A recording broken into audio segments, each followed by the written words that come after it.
allow you. She don't want to ask a question? I do want to ask a question. I'll just have to ask it to. Yeah, you can ask the board. Yes, yes, that's what I'm telling you. Not now, not now. The process hasn't started yet. I just would like to know how to turn in photos. This gentleman will not allow me to speak to this young lady.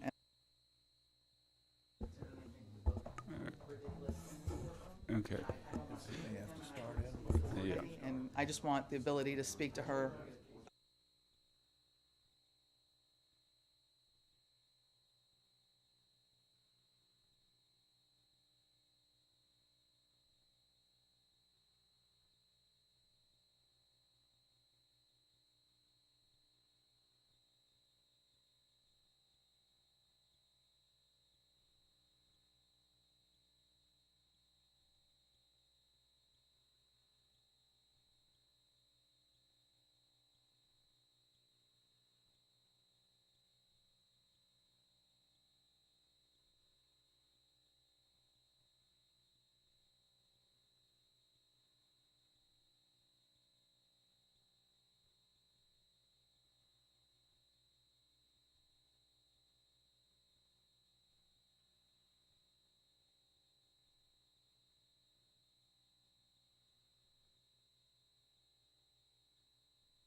I mean, what? Yeah.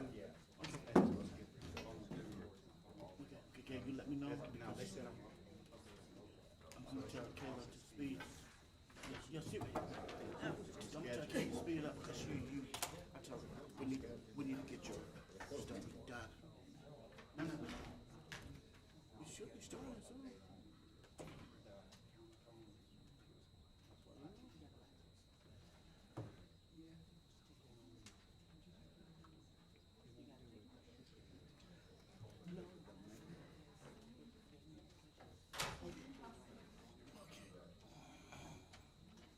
Does anybody have a pink form they haven't filled in or turned in?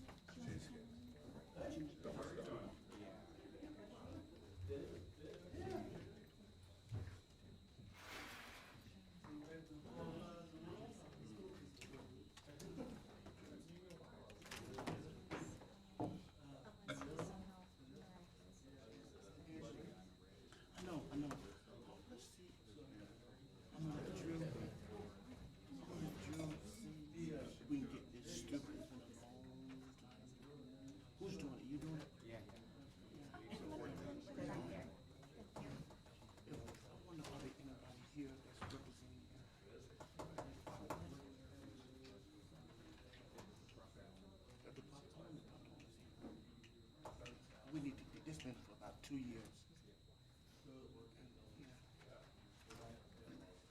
if they approve it, but I do want them to try to hear it today.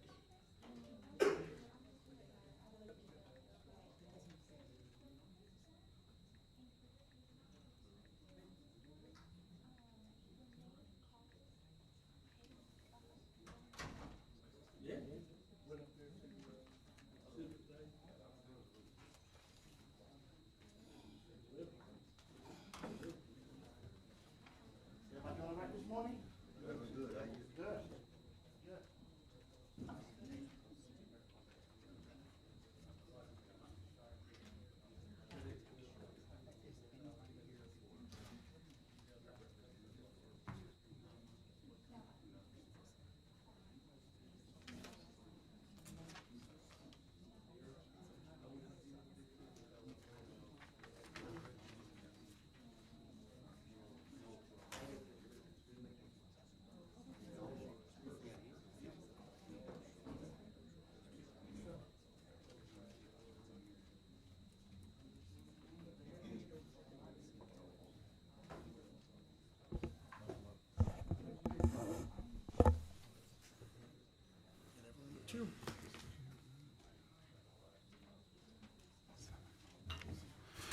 All right, good morning, everybody. The meeting of the Escambia County Planning Board for April 7th is hereby called to order. With 7 members present, we do have a quorum. Just a reminder to please put your phones on silent or turn them off while we're in the meeting, so not to disrupt the business today. If you would, please stand for the Pledge of Allegiance.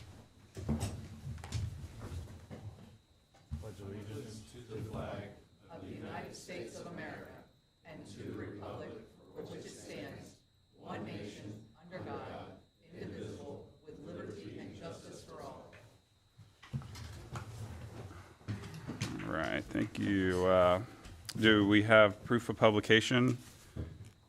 Yes, sir. Did the publication meet all legal requirements? Yes, sir. I'll entertain a motion to waive the reading of the legal advertisement. I have a motion. So moved. Do I have a second? Second. All those in favor, please signify by raising your right hand. Motion carries. Planning Board meeting minutes for March 3rd have been provided to the board. Members, are there any additions, deletions, or corrections? If not, I'll entertain a motion.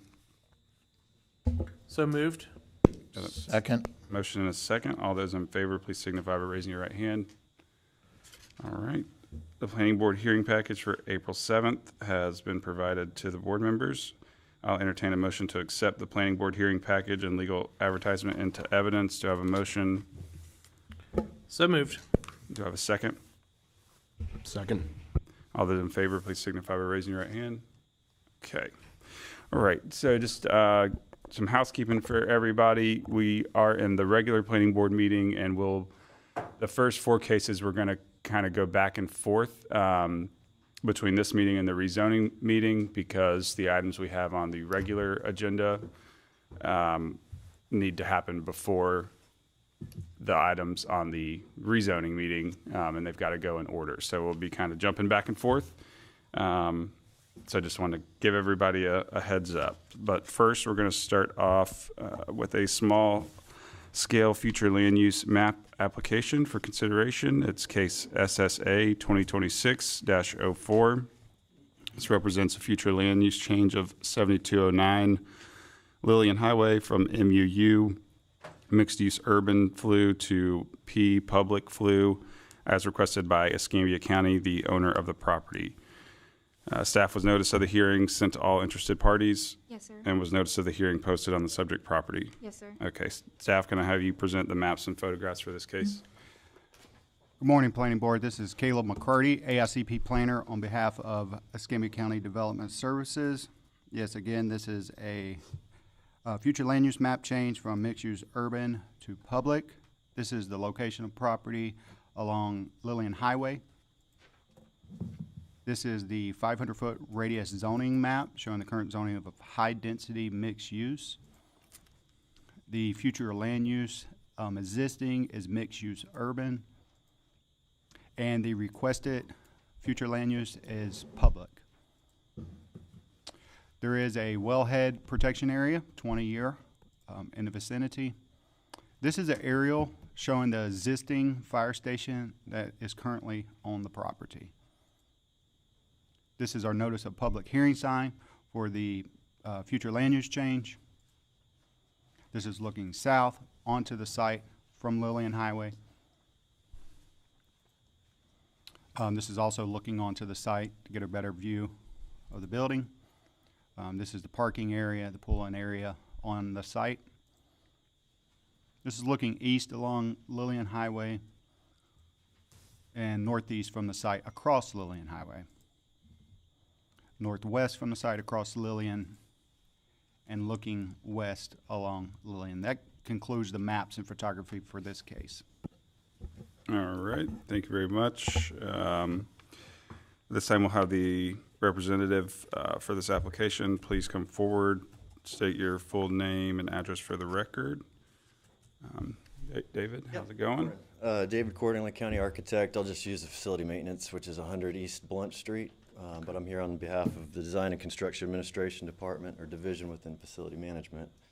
I'll keep this brief because I'll be up here about 6 times today, I think. So, and if we don't have any speakers, I'll probably ask if I could have an expedited approval as we get there later on. But you'll hear this a lot. I mean, we're really just trying to reclassify these properties as what they should have been intended to, you know, from the beginning. Not sure why they weren't, but it's just to ensure that it provides public safety to the surrounding communities. So this one's pretty straightforward. It's already a fire station. It hasn't been in operation for a little bit now, but we're trying to get that going again, help people's property taxes. We're going to actually deconstruct that. It's actually pretty good red steel. We're going to reuse it at Public Works. Or at the new training center for the fire.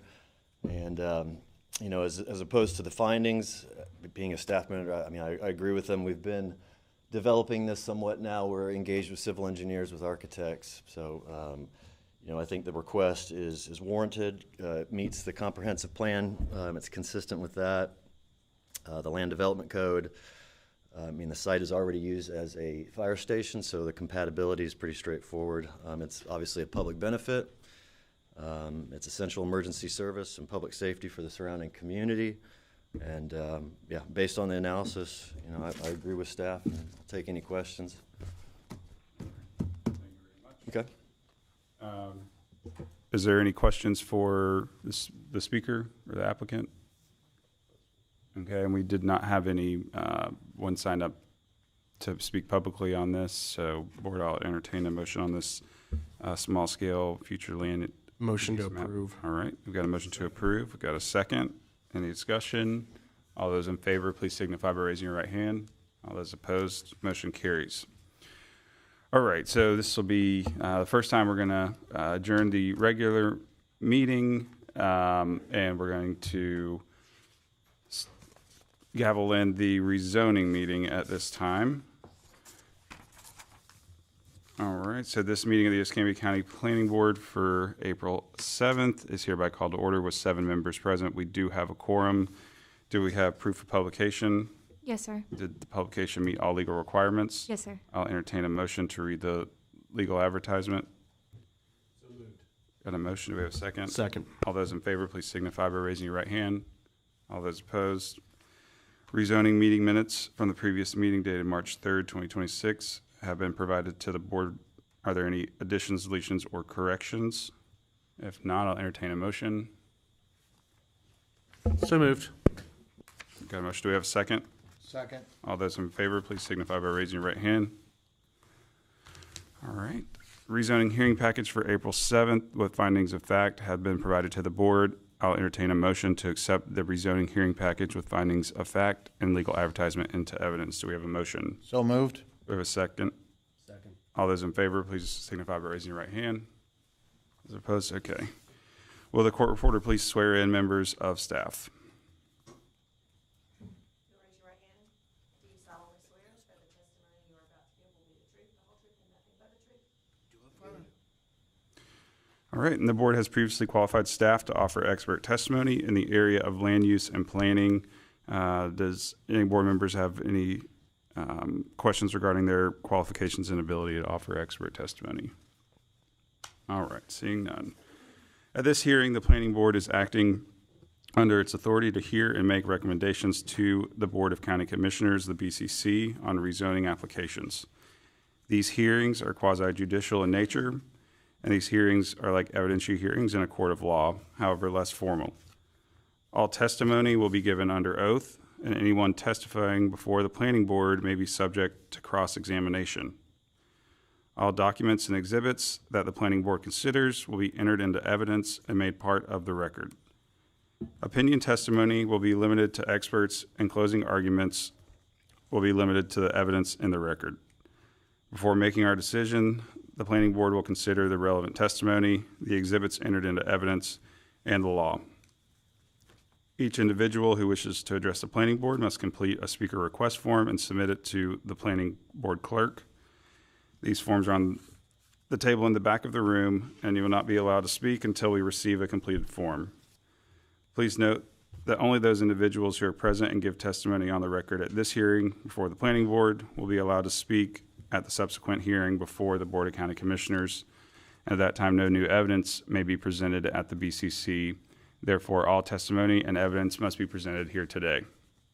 The Planning Board will provide a recommendation for each rezoning request to the County Commission, which will review testimony, documents, and exhibits, consider the closing arguments, and make a final decision. All decisions by the County Commission are final. Anyone who wishes to seek judicial review on the decision of the BCC must do so in a court of competent jurisdiction within 30 days of the date that the BCC approves or rejects the recommended order of the Planning Board. All written or oral communication outside of this hearing with members of the Planning Board regarding matters under consideration today are considered ex parte communication. Ex parte communication is presumed prejudicial under Florida law and must be disclosed as provided in BCC Resolution number 96-13.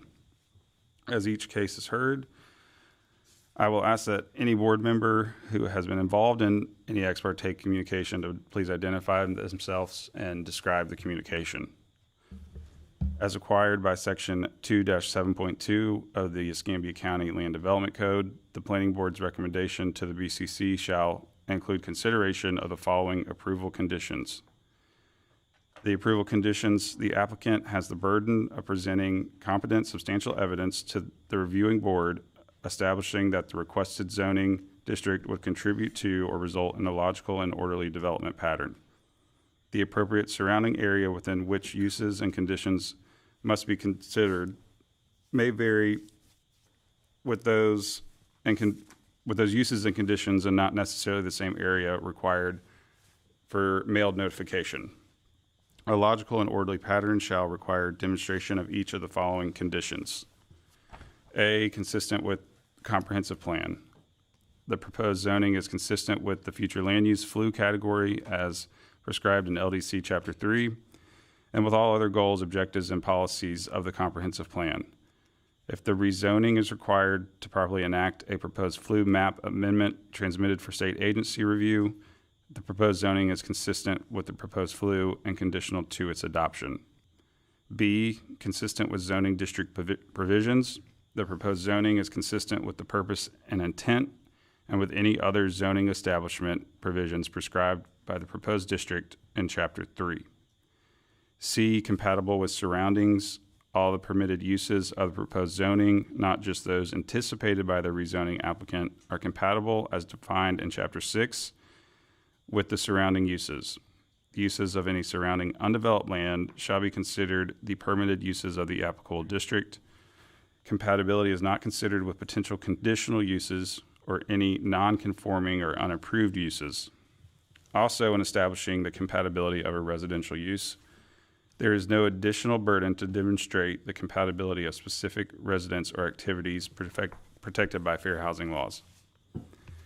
D, appropriate if spot zoning, where the proposed zoning would establish or reinforce a condition of spot zoning as defined in Chapter 6, the isolated district would nevertheless be transitional in character between the adjoining districts, or the differences with those districts would be minor or sufficiently limited. The extent of these mitigating characteristics or conditions demonstrates an appropriate site-specific balancing of interest between the isolated district and the adjoining lands. And E, appropriate with changed or changing conditions if the land uses or development conditions within the area surrounding the property of rezoning have changed.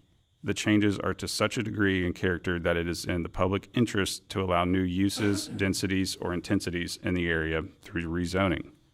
And the permitted uses of the proposed district are appropriate and not premature for the area, likely to create or contribute to sprawl. At the beginning of each case, as long as there are no objections from the applicant, we will allow the staff to briefly present location and zoning maps and photos of the property. Next, we will hear from the applicant and any witnesses that they may wish to bring. Next, we'll hear from the staff and any witnesses they may wish to call. And finally, we'll hear from members of the public who have filled out one of the pink speaker request forms. There are 6 cases to be heard today, and we'll start with the rezoning application for case Z-2026-07, which requests rezoning of 7209 Lillian Highway from HDMU, High Density Mixed Use District, 25 dwelling units per acre, to pub or public district, dwelling unit density limited to vested residential development. As requested by Escambia County, the owner, members of the board, have there been any ex parte communication between you and the applicant, of the applicant's agent, attorneys, or witnesses with fellow planning board members or anyone from the general public prior to this hearing? Also, have you visited the subject property, and also disclose if you are a relative or business associate of the applicant or the applicant's agent? No to all. No to all.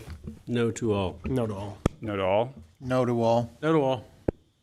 All right, staff, we'll have you go ahead and present the maps and photographs for case C 2026-07. Thank you, Chairman.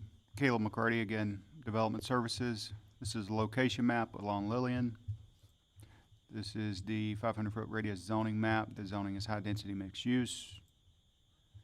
The future land use change, pending BCC approval, would be public, wellhead protection area in the vicinity, and the aerial map showing the current fire station on the property.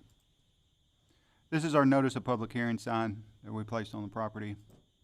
And also looking south onto the site, also from the side of the building onto the site as well, along Lillian Highway, and looking northeast from the site, across Lillian, northwest across Lillian, and looking west along Lillian. That concludes our maps and photography. I would say that we have found that it met all the criteria for the rezoning as associated with the future land use request, and that would conclude our findings as well. All right, thank you. At this time, I'll have the applicant come forward, and we will have you state your full name and address again for the record and have you sworn in. I think you were sworn in as a member of staff, so we might not need to do that twice. All right, yeah, David Cordingley, County Architect with the Facilities Management Department, and again, 100 East Blunt Street, Facility Management. Again, this is just changing, a zoning issue to put a fire station in there. That will always be a fire station. I think that it's consistent, it's compatible, appropriate, and certainly in the public's interest. So I won't go through any of the other stuff unless there's specific questions. We're just replacing that with a new state-of-the-art fire station. All right. And we did not have any speakers sign up. Board, are there questions for the applicant or for staff? All right, seeing none and with no speakers, I will entertain a motion for this rezoning case. I'll make a motion to approve. Okay, we got a motion and a second. Any discussion on the motion? All right, all those in favor, please signify by raising your right hand. Okay, motion carries. Thank you. All right, so now we will put our rezoning meeting on pause, and we will jump back to our regular planning board meeting. You didn't know we were going on so many trips today. All right, so we now are on our second public hearing in our regular meeting, and this is a small-scale future land use map amendment. Application for consideration is case SSA 2026-05 request a future land use change of 551 West Kingsfield Road from recreational flu to public flu as requested by Escambia County, the owner of the property. Staff was notice of hearing sent to all interested parties, and were notices of the hearing posted on the subject property? Yes, sir. Yes, all right, very good. We'll go ahead and look at the maps and photographs that we've got for this case. Yes, Caleb McCarty, Escambia County. This is the location map of the property along Kingsfield.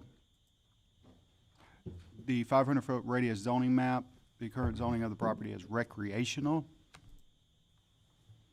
The existing future land use is also recreational. The proposed future land use as being requested is public. And this is the aerial photo of the property is currently vacant. This is the notice of public hearing for the future land use change. This is looking south onto the site from West Kingsfield. This is also looking onto the site from West Kingsfield. There's a stormwater pond on abutting the property, not on the property, but abutting the property along Kingsfield. And this is looking west along Kingsfield. This is across from Kingsfield. That's the Bentley Oaks entrance to the subdivision. And this is looking east along West Kingsfield. That concludes the photos and maps for this case. All right, thank you very much. David, we'll have you come back up as you're representing the county again on this case.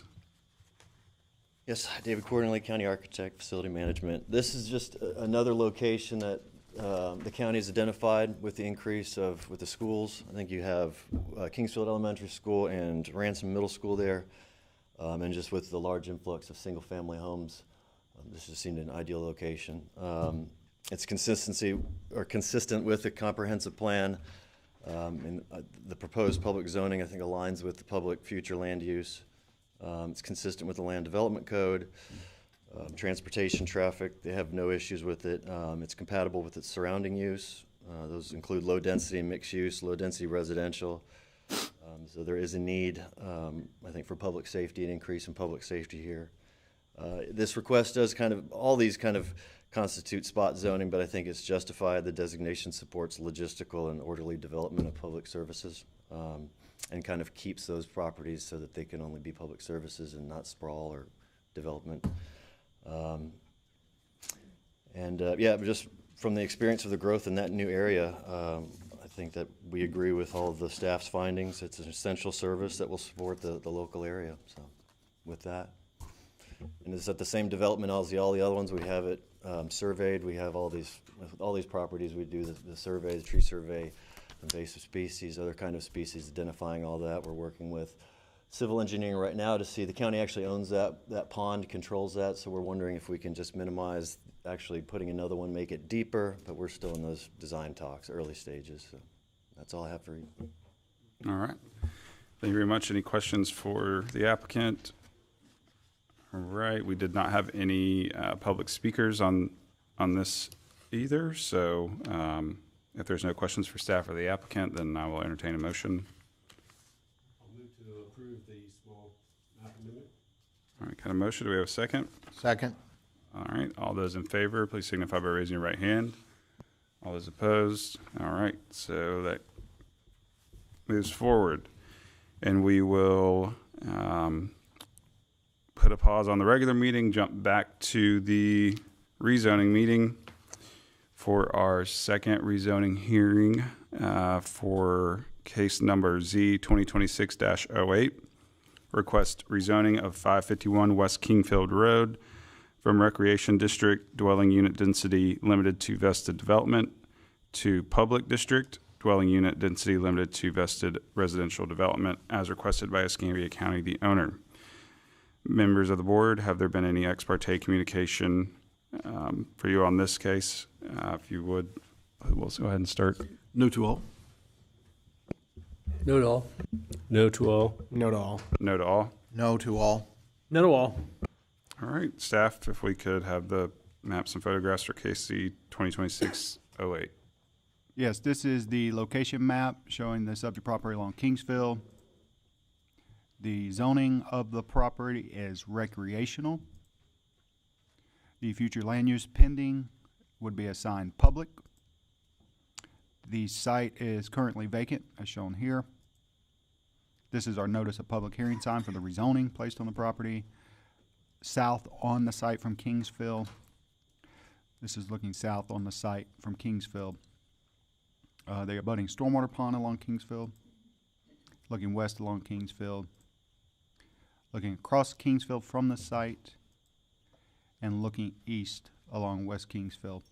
That concludes our maps and for cartography. We did find that the request met all the criteria. These recreational zoning for what's intended creates issues for any potential development. I would say they requested future land use is otherwise limited to no residential density as well, nor would it allow any type of commercial development. It's only intended for public use for federal, state, and local institutional uses. All right, thank you very much. Any questions for staff? When we expedite these, what is the minimum that we need to go through to expedite these, that if there's no speakers? Sure, for these quasi-judicial rezonings, you have to verify that there's been no ex parte communications. You have to note you're adopting. There's no requirement that the staff has to read all criteria or staff findings aloud. I'd recommend a motion for approval or denial be based on competent substantial evidence, and that staff's findings, if you all decide to accept them, be accepted into the record. So with that being said, I'd like to move forward with expedited approval on this and accepting the staff's findings as fact. Sure, it's just regular approval, but it's just kind of expediting the process, like you said there. You all know the matter before you. The chair can entertain a motion. Really at any time, there's no requirement that any portion be read out loud there. It may be useful if there are speakers or you all want more information. Second. So I think, yeah, we got a motion and a second on the table. Is there any discussion on the motion? Okay, all those in favor, please signify by raising your right hand. All those opposed? Okay, motion carries. So now we're going to move back to our regular meeting and put our rezoning meeting on pause. And I do have I've got one speaker other than the applicant on this case. This is a small-scale future land use map amendment application for consideration, case SSA 2026-06. Request future land use change of 9350 Gulf Beach Highway from MUS mixed-use suburban flu to P public flu, as requested by Escambia County. Was notice of the hearing sent to all interested parties and notice of the hearing posted on the subject property? Yes, sir. Yes, okay. And now we'll go ahead and see the maps and photographs for this case. This is our location map showing the subject property along Gulf Beach Highway. This is the 500-foot radius zoning map. The current zoning is low-density residential. The existing future land use of the property is mixed-use suburban. The requested future land use is public. This is in an airfield influence planning district 1. There is a small amount of isolated wetlands on the rear of the property. We showed the flood zones. There's no extringent flood zones located on the property. And this is an aerial. There's an existing fire station facility on the property. Our notice of public hearing for the map change is shown here. This is looking northwest onto the site from Gulf Beach, showing the existing fire station. Looking north along Gulf Beach Highway. Looking across Gulf Beach Highway from the site. And this is looking south along Gulf Beach Highway. That concludes our maps and photographies for this case. We have found that it had met all the criteria of the request. All right, thank you very much. Now I'll have the Applicant come forward. Dave, if you'll come forward again. And if we've got, if you want to run through this one, Sure. I'm sure it's similar to the other two as well. It's similar. David Cordingley, County Architect, Facility Management Department, 100 East Blunt Street. It's similar to Myrtle Grove in the respect that it's an existing fire station. It's actually an active fire station right now. For this one, it's one of our larger ones. And so what we did is we actually purchased the property that's just north of it that was, I think, a waste services property. So early on, we knew that there was a potential wetlands. We're still identifying that, whether it's identified a wetland on our GIS, but I think it was man-made. So we're trying to stay out of that portion of the site. So hopefully that'll relieve any kind of stress about adding, more stormwater. But the idea is that we are going to demo all that, the waste services, build a new structure, and then while this one's still in operation, and then we'll tear this one down and reuse this building. But there was that, and I think this one was in the Navy's potential risk 1, I believe, for the takeoff and landing in one of their, or two of their, accidental potential zone 1. So we're aware of that. But this is, to rezone this property to construct a new Escambia County to replace Fire Station 14 or Pleasant Grove. We believe that the request is consistent with the comprehensive plan and proposed future land use change to public. Public zoning limits the site to government and institutional uses, preventing residential or commercial development. It's compatible with the surrounding land use. Both transportation staff and NAS Pensacola reported no concerns. And then I obviously agree with the staff finds this request is consistent with the land development code and recommends approval. I know we have a speaker here today, so I'll be happy to answer any questions. All right, thank you very much. Any questions for the applicant at this time? All right, seeing none, okay, if we need you, we'll get you back up here, okay? All right, so now we did have one speaker sign up, and the Kurt Berg. Sorry about that. Mr. Berg, if you would just state your name and address for the record, and then we will get your time started. Kurt Berg, 9550 North Loop Road, and I own the property at 9540 as well. So, my questions are pertaining to the retaining pond. I own the property that has an adjoining retaining pond, and I can't find on the site proposal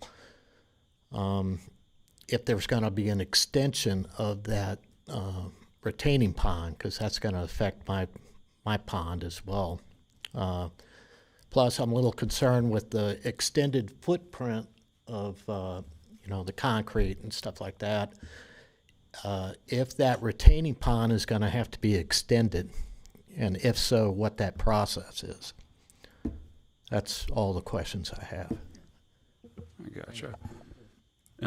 So I think for that, certainly not something we're going to dive into deep today as the build out or extension of that pond, but I think that the right folks are in this room that you need to be in contact with, and that would be Horace and his staff, or even David himself, to help you get information on that as this were to move forward. And so, still got to go to development review for design review and all that. And at that time is probably when most of your answers would be able. So the site plan's not available now. So. If I may, there is a pre-application, let me understand, pre-application that always has been submitted, where we did some general concepts, that they submitted some general designs. Of course, once we get the initial, that'll be everything is public record. You can take a look at it. But please stay in contact with Mr. Caleb and with our public service, and they'll be glad to show you everything and work with you. All right. Okay. Glad to. That's all I had. All right. Very good. Thank you. Very good. Let you take his name and We've got no further speakers on this case. If we've got no questions for the applicant or for staff, I'll entertain a motion. I'll make a motion to approve SSA 2026-06. All right, we've got a motion. Do we have a second? Second. All right, all those in favor, please signify by raising your right hand. All those opposed? Okay, motion carries.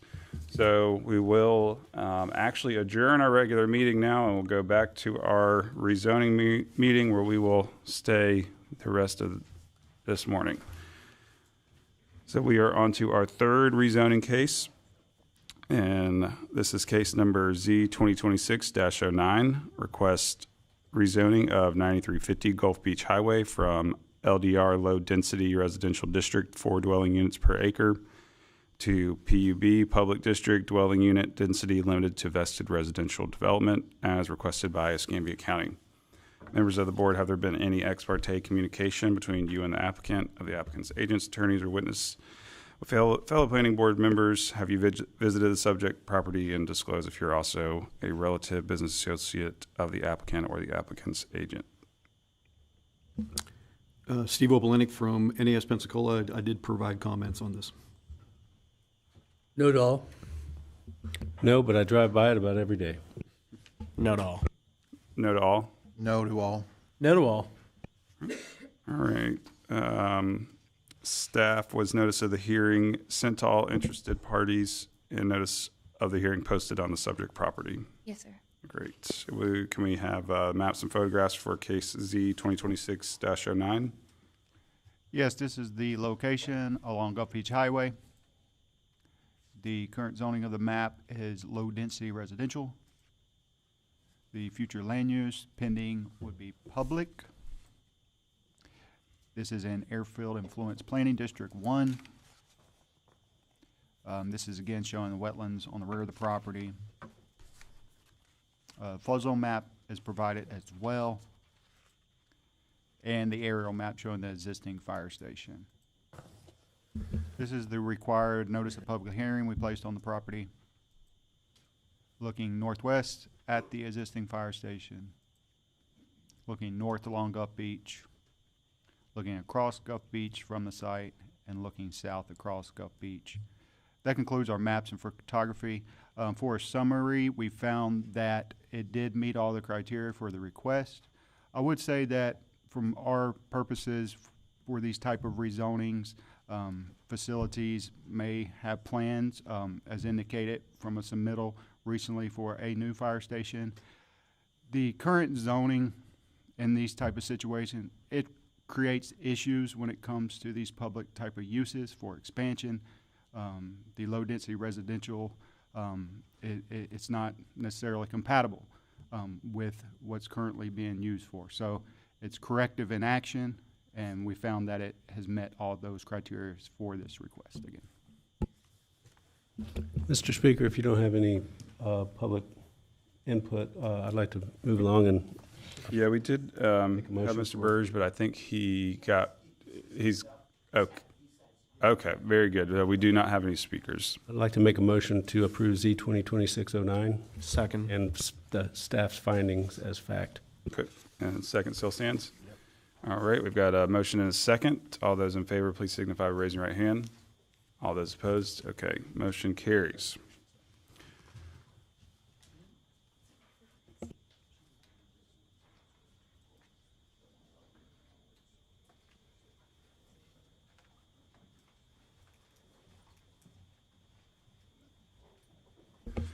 Alrighty, we will move on to our fourth rezoning case. This is a rezoning application, case Z 2026-06, request rezoning of 4707 Marcel Drive from MDR Medium Density Residential District, 10 dwelling units per acre, to HDMU High Density Mixed Use District, 25 dwelling units per acre, as requested by Jacqueline Jamont, the owner.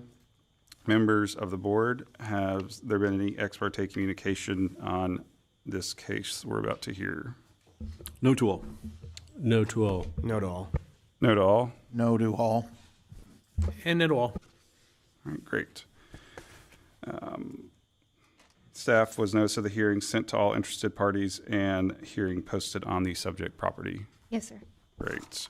This time, as long as the applicant's okay with it, we'll do maps and photographs for this case. Where is the applicant? Okay, is that okay to do, and then we'll get y'all up here? Okay, great. Mr. Adams, for case Z 2026-06, had you had any ex parte communication? Not at all. At all? Okay, great. All right, we'll go ahead and run through those photos now. Okay, so this is our location map. This is our 500-foot radius zoning map. This is the future land use map of mixed-use urban. It is in a 20-year wellhead protection area. That's that map. This is an aerial map of the site.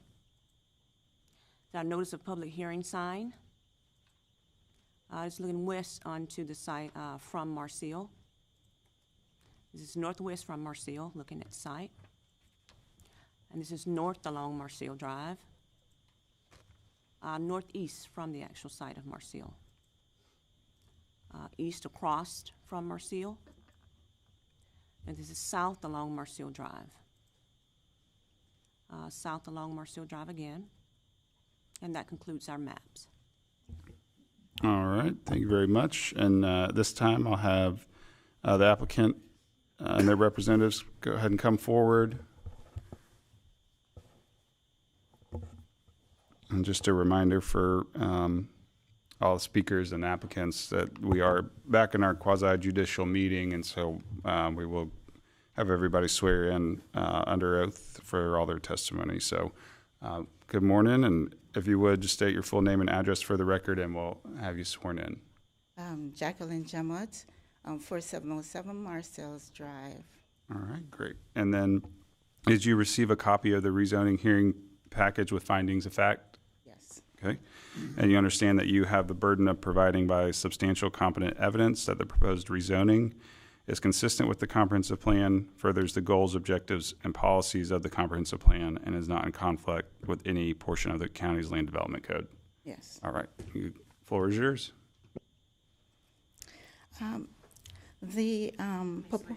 Oh, I'm sorry. Sorry, Connie.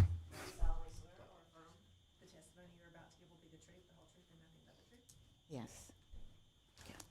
Thank you.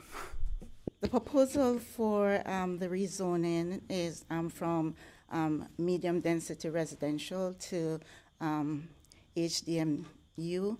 The proposal is for a professional service office, which is to provide service for emotional, relational services to the community.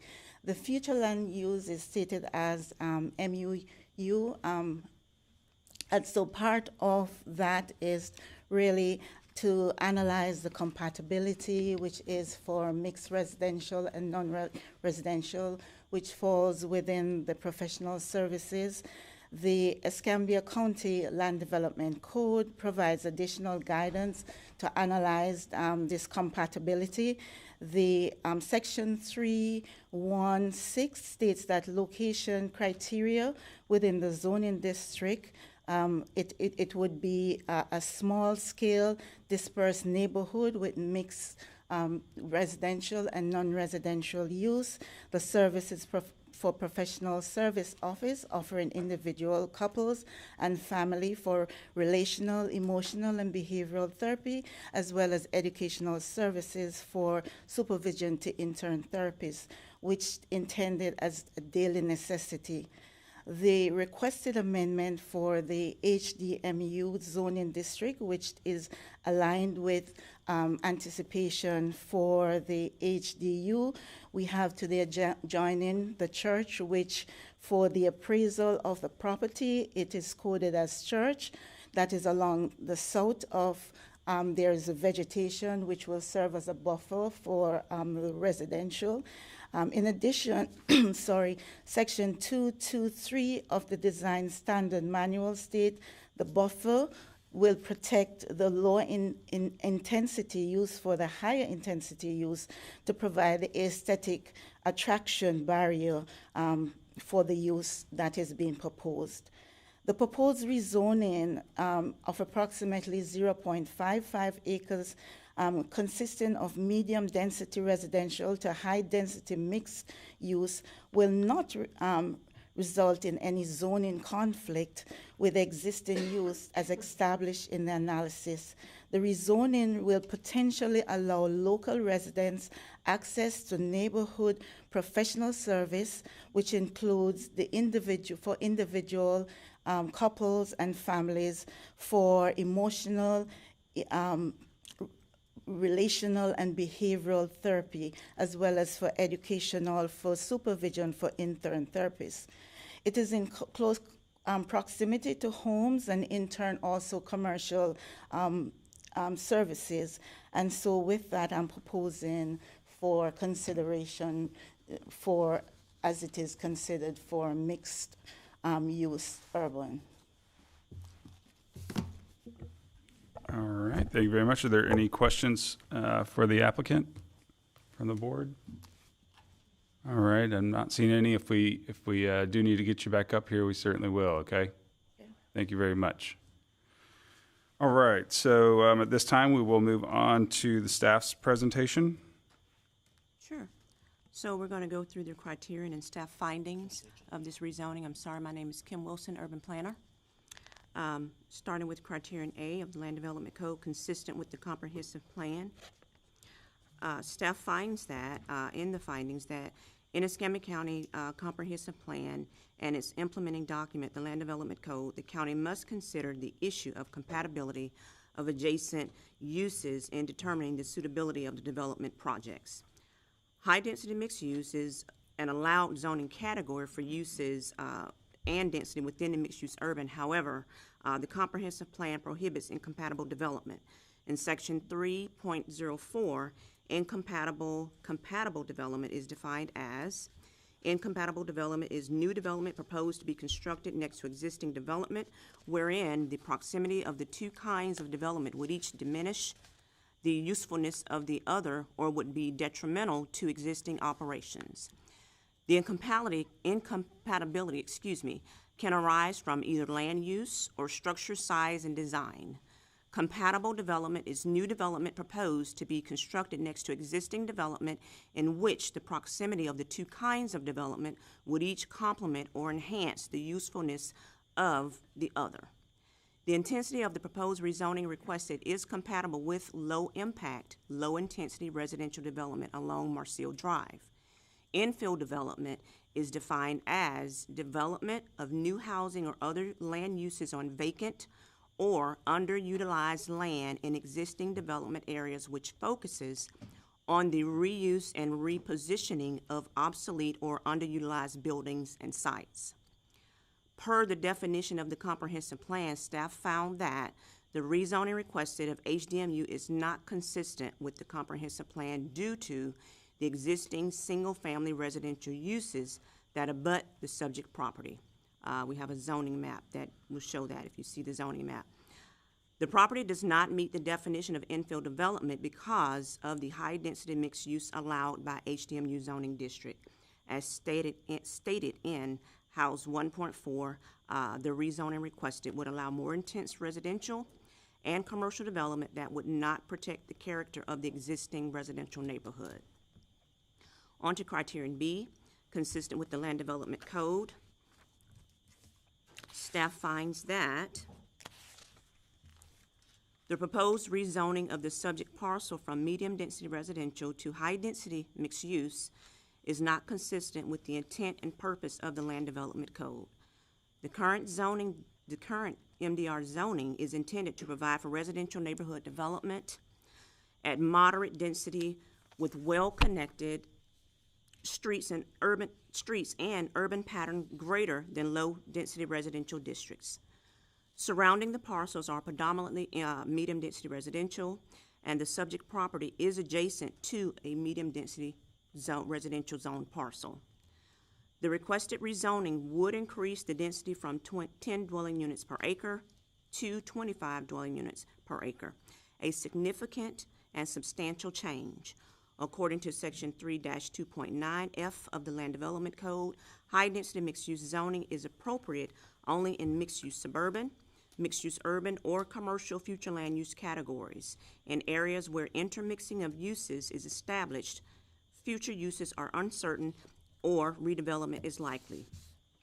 Given the predominant residential character of the surrounding area within this older subdivision known as Montclair Number 4, Unit Number 4, which consists of primarily of single-family homes, the range of commercial-type uses permitted under the requested high-density mixed-use zoning category, together with the substantial increase in allowable density, would be clearly incompatible with the established neighborhood pattern and character. The proposed rezoning to high-density mixed use would introduce an isolated and inconsistent zoning designation that is not supported by the existing development trends or an indefinable transition of uses in the area. Furthermore, creating a zoning classification that is out of character with the surrounding properties and not part of the logical or coordinated land use pattern. Therefore, the requested is not appropriate, is inconsistent with the established development pattern of the area, and it fails to meet the location criteria and intent of the Land Development Code. Additionally, in the memorandum dated March 6, 2026 from Transportation and Traffic Operations staff, the comments were provided concerning the rezoning request. They had no concerns regarding the proposed rezoning, and their review is based solely on the application submitted packet. Therefore, their comments do not limit or supersede any comments provided that may be provided by TTO staff during the development process, review process. On to criterion D, appropriate spot zoning. Findings by staff. By definition, the proposed HDMU zoning would create or reinforce a condition of spot zoning, as there is no HDMU zoning on the adjacent property, and it would extend privileges not generally afforded to the other similarly situated properties in the area. Criterion E, appropriate with change or changing conditions. Staff finds that the land uses and development conditions adjacent to or near the subject property are not changing and would not create incompatibility within the immediate area. The property is located on a local roadway and is adjacent to single-family dwellings. While the potential uses allowed under the rezoning request district may be appropriate in general, the surrounding areas has not experienced sufficient changes to justify the rezoning. And the appropriate HDMU designation would not reflect existing or evolving development patterns. Therefore, staff concludes the request to rezone from medium-density residential to high-density mixed use is not appropriate due to lack of change or changing conditions in the surrounding area. And that concludes staff's findings for the rezoning requested at 4707 Marcille Drive. All right. Are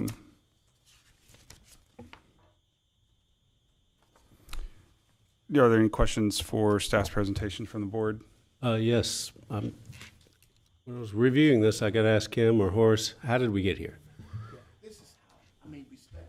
I mean, these ladies spent a lot of money, and certainly there's some guidance. There is they had a tall hill to climb. Mr. Powell, there has been several discussions, and I want to be very, very respectful. There have been several discussions on the challenge of this request that staff had to write and go by the criteria in the code. Several. I can go into the litany of the history, but at this time, I prefer not to do that. Even one of our old, one of the farmer planners that we've had, she met with him, Ms. Allison. There was a pre-application. All of these things came up. Yet, when there is an insistency that let's do it, and they said, well, if we get denied, at least we know for ourselves, basically. But we do know that these things are very, very, I don't want to say, well, costly. They are very, very time consuming, and it is not always easy for staff to try to not to put our feelings to the side. But we had to put up, based upon what we have to do, The code said we cannot be biased. We have to base it upon what the land development code says. This, yes, perhaps the services may be good, but the rezoning criteria, again, this property was separate from the church. The church, this was a parsonage that the church sold off completely as a single family home. And there were some other things that were done, not perhaps according to everything the way it should have been done. And now we got to where they bought it, and this is where we're at today. I can go more in depth, but not to be. I don't want to basically. Just want to try to be as gentle as I possibly can. If you understand what I'm saying, Mr. Powell. But again, there have been much discussion. So I wanted to ask for the lady's sake, the applicant, our job is to not consider necessarily the end use as you describe it. It's simply the zoning as it stands. But Horace, in your estimation or the county's estimation, what is it that the current zoning will prohibit them from doing that they wish to do? In other words, what's the ask will allow them that they cannot do in the current zoning? Because of the commercial aspect of this request, what they will have people coming in, services being offered, it's a commercial operation. And that's what triggers the rezoning. Now, MDR does allow for certain type of group living arrangements as someone living there with conditional use approval. But however, their main thrust, they wanted this to basically function as a clinic with customers coming in with providers there. So they wanted this commercial operation. And MDR is a single family dwelling district. It's adjacent to a MDR zoning. The little kids criteria is a challenge because we just don't look at the end use. The potential uses that could go there, this can be destroyed, be removed, and basically you can put one of the most intense residential use could be an apartment. And we know how sometimes that definitely causes problems. So, but it's an older subdivision, single family homes. Yes, the current, what they may be requiring may be very useful, very needful, but I've been doing this for over 20-some years. Things change, and then you come in, what if, how, why? So as gentle as I possibly can, we try to provide as much information as we possibly can. Yes, Kim? Yeah, and spot zoning, all of these things is a problem with this use for this specific parcel in question, respectfully. So going back to this lot, when it was originally pulled out, was this part of Montclair 4, this specific lot, or was the lot that it was pulled out of part of it? It was a church. There was a church used as a parsonage. I'm talking to prior to that. So was this lot part of the original subdivision? This square that I'm looking at right now, was it or the lot that it was pulled from specifically from that? We will have to look in that. No, according to Caleb, yeah. No, we didn't see it in the Caleb McCarty planner. We didn't see this appears to have been cut out from the church parcel and therefore separate from the platted subdivision of Montclair Unit 4. Okay, so there was no CCRs or anything attached to it that would have been when it was plotted. No, and again, and as a matter of fact, a little bit more history. The church people came to see me, and I tried to provide as much information as I possibly can with as much respect as I possibly can, that it was used as the parsonage. Yeah.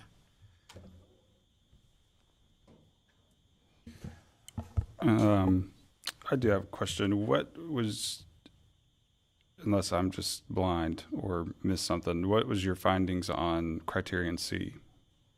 I don't see that in. Criterion C.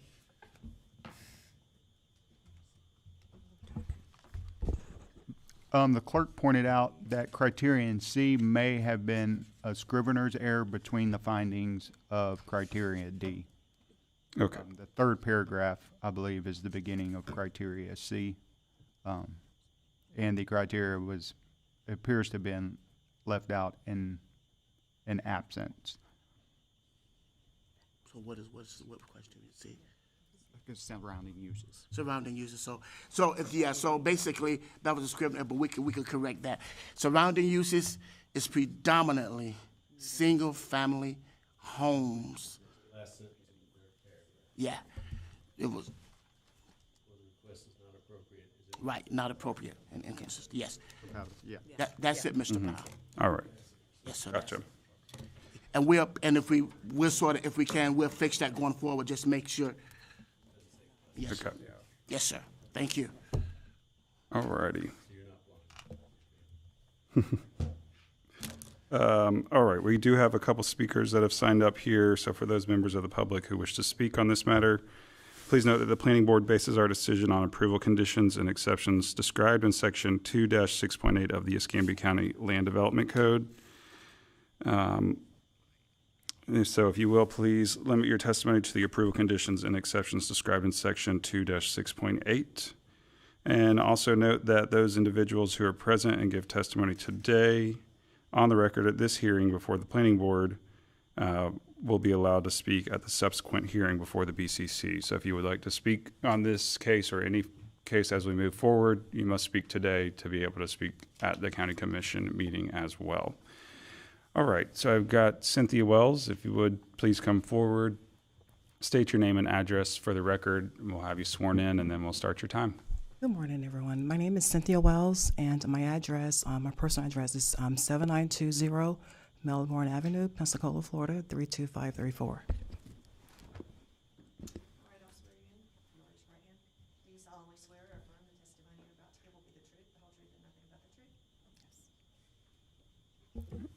You may go ahead. Good morning.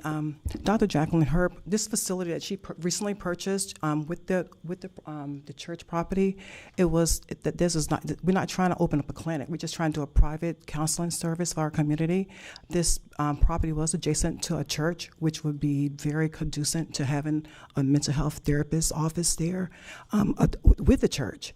And that orange part right there that you see, that is all commercial. That first part right there is Dollar General. It's right across the street from us, and then the church is right next to it. And then with that, when she bought this property, we thought that whole yellow part would be her property. And so right now with the rezoning that they've given us, which is so interesting, we can't even drive into this property without access to the church, because that point they cut out, you can't even drive into this property. So it's been rezoned. I think I'm requesting to be a rezone. We can get that all that yellow part there, because that's what she thought she was purchasing. Then we can have it commercialized, because like I said, that is commercial all around it. And the pictures are very biased. The pictures that you did give us, you don't see the Dollar General that is right there across the street from us. And then the church right there, like I said, that's the Dollar General right there, yes. And that's the corner lot. Yeah, that driveway is the Dollar General, and across from us, that's our drive. That's our drive. Across from that is the Dollar General. So it's not as such a residential. And we're telling them that. We're just trying to we're not doing a clinic. It's a private, we are mental health therapists. We're not psych people. We're just trying to do healthy families coming in to do counseling. It's not about hospital and a lot of trauma. It's not a traffic. People come 1 hour at a time. They're not coming 5 and 6 times a day. So I'm just very, I don't know why we are here. I don't know why we cannot have this as. This building was the church Sunday school. When we got this property, it was offices and desks and stuff. There was 2 pianos in there. It was a church Sunday school building, and we're just trying to do counseling. It's not residential as they said it is. I'm concerned. We spent a lot of money, a lot of time. I was in the office as a therapist. I had to leave because we couldn't. So I'm out of work, but we can. I work at Baptist Hospital as a mental health therapist. Mental health and behavior is the first thing they cut. We're trying to create a mental health facility here in the community, in this area, and we're fighting to help our community and to help the church and the people around the church. And I don't understand why it's such a struggle to do mental health out of this. This was a Sunday school. And it's 2 pianos, and we kept the pianos. The pianos are there. It's they had a community room and a worship room and everything, and it was a church. So like I said, I'm requesting that we can rezone it, we can have access to the driveway on her property, and then we can make it commercial, so we can just do a counseling office. That's what we're trying to do. We can only do the parcel in front of us. Sorry. We can only legally be the applicated parcel, that's it. So we can't do anything else. And Mr. Van Horn, we, again, many times, we as staff, we try to provide as much education as we possibly can. And then we even try, you may need to provide other assistance to try to help understand. We saw that, and we try to do the best that we possibly can without taking and then we try to do the best we possibly can in many cases. And I can understand some of the confusion, houses of worship can be on any zoning in Escambia County. So I get where they're coming into this and everything like that. So I can get where the change of use concern comes in. So I see that, if I saw that as well, I get that confusion. Horace, if the applicant were to reside at the house and conduct business out of the home, that would be acceptable? It's still in the current zoning. In the current, no, it would not. No, sir. Yes, sir. One more question regarding if something happened with the church and they decided on their second parcel to also try HDMU, since it would be adjoining and it would be part of their adjoining parcel, would that make life easier at all? I mean, you would then have adjoining HDMU around you, minus the MDR, south of you. Is there any chance of that helping? This is the situation. The church sold the property. The church does not own the property anymore. No, I think he's referring to the church retained. The part that's behind them and adjacent to them. We discussed that thoroughly with the church when they first started doing this, and we provided that option. Because they wanted to remove the parcels. We told them that that'll be for the potential, but again, we can only provide as much counsel and education as we possibly can. That there's a process where maybe that can learn to, but they wanted to go this route. All right.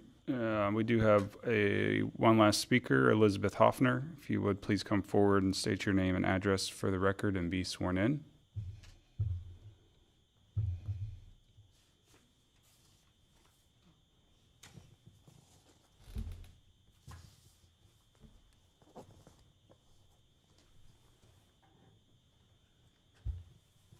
Good morning. Good morning. Do I do this with you? Full name is Ruth Elizabeth Hoffner. I live at 4621 Marseille Drive, Pensacola, 32505. Okay. Yes. All right, very good. We'll get your time started. Thank you. I do go by Elizabeth. That's why I wrote it on that paper, if that makes a difference. Okay, so with this situation, hello, Ms. Jamont. I'm Elizabeth. I'm the one that lives in the blue house 2 doors down from you. So, hello. We've never actually met, and I certainly don't want to have any discontent with my neighbors. The house is right next door. When we built our homes and moved in there, that house was still part of the church. So us 3 ladies are part of the Habitat, so the house is right next door, our Habitat for Humanity, which is affordable homes and children, families, and that was part of the thing when we looked at the neighborhood, being close there by the church. The Dollar General was just being built, so hey, it's nice to have a corner store. And most of the neighborhood, while it is kind of an older neighborhood, nice, calm, crime rate low. There's a lot of walking traffic, but, still a very quiet neighborhood. Concerns with what Ms. Jamont wants to do. First, when they bought the house, they had told us all they were turning it into an Airbnb. So she never has planned to have it as a residence for herself, it doesn't sound like. And then I guess whatever fell through with that, and now we're at this point with having the therapy, which I believe she already does. She's got a business license and everything there, but it is only her at this time. Her proposal and what is up in the pictures, she has turned the 4 bedrooms into 4 offices. So while the other lady said, oh, it's just one person at a time, it's not. There's going to be 4 therapists there, which means a minimum of 4 clients or patients. And what kind of therapy are those other therapists going to do? She also wants to be able to do educational services and has even started calling herself a school director. So is that planned for in that little building?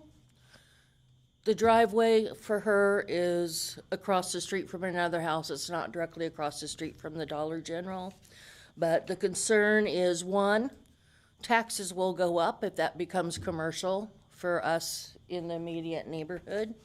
The increase of traffic, and I'm glad people get therapy because a lot of people need it, but sometimes that brings a bad element in as well, depending on whatever type of therapy that they're going through. A lot of children in our neighborhood, children that play actually outside and ride bikes and play ball, and you know, us as parents don't have to sit out there all the time because we know it's a safe neighborhood and everything's going well. Oh, does that mean me? Yeah. Sorry. Thank you very much. Is there any questions for the speaker or no? Okay. Any further questions for staff or the applicant? And Mr. Wilson, if I may, I do want to, we have to look at all of the potential uses, and that's critical. That's critical, not the current operation that they may be trying to go through. That there's some challenges with that, but we have to look at all of the rezoning and all of the potential uses that could go there, and all of those other potential uses, respectfully, could have an adverse impact on the surrounding properties in close proximity to the intended use. Okay. And Ms. Hoffner, you're welcome to take a seat if you want to at this time. Yes, ma'am. Mr. Mont.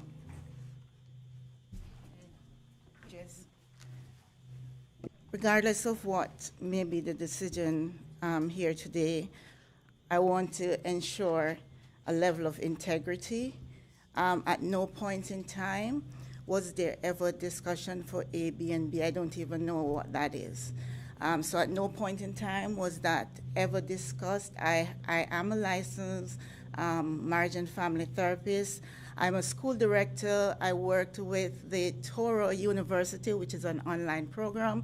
I am the school director for the doctorate in marriage and family therapy, the master in marriage and family therapy, and the master of arts with specialization in addiction, which is located in California, but we are an online university.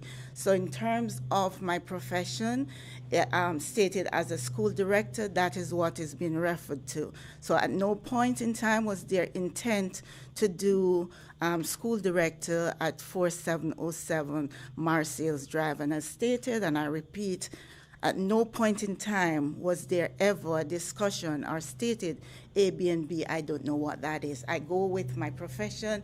I study as a, my doctorate is in marriage and family therapy, and my license, I'm licensed in Florida, in Virginia, Georgia, and Texas. So no point in time. And as I just want to state that in terms of integrity. Thank you. All right. Board, any further questions? No, I just wanted, while we are woefully underserved in the mental health of our county, that's without a doubt. This is why on this board we are kind of isolated in the fact that we have to keep it subject only to the zoning at hand. And unfortunately, as you ladies knew, you had a pretty tall hill to climb coming in here. It's unfortunate that I think the county does pretty good, usually trying to head off these situations, and this is difficult. I hope that you are able to find a place that doesn't look in your favor currently, but I don't know how the board will vote. But I just wanted to say thank you for taking the time and effort to be part of the process. Thank you. If there's no further questions, I will entertain a motion if fellow board member would like to make one.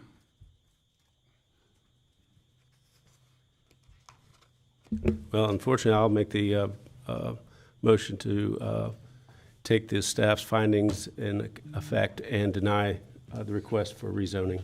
All right, I've got a motion. Do I have a second? Any discussion on the motion? All right, all those in favor, please signify by raising your right hand. All those opposed? All right, motion carries. We will move on to our next case. Is there an update?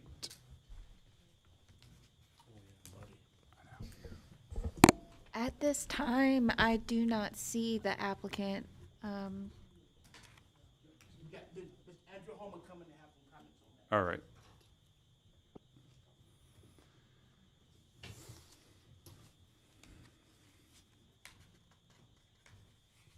Hey, Board.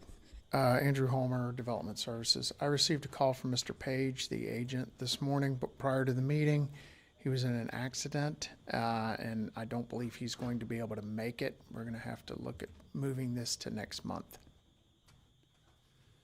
Okay. You have speakers. Staff is recommending approval, but you have speakers, one on each side of the issue, so. Yes. See that. Yeah, I think if the applicant is not here to state their case, then is it best for us to table this until next month?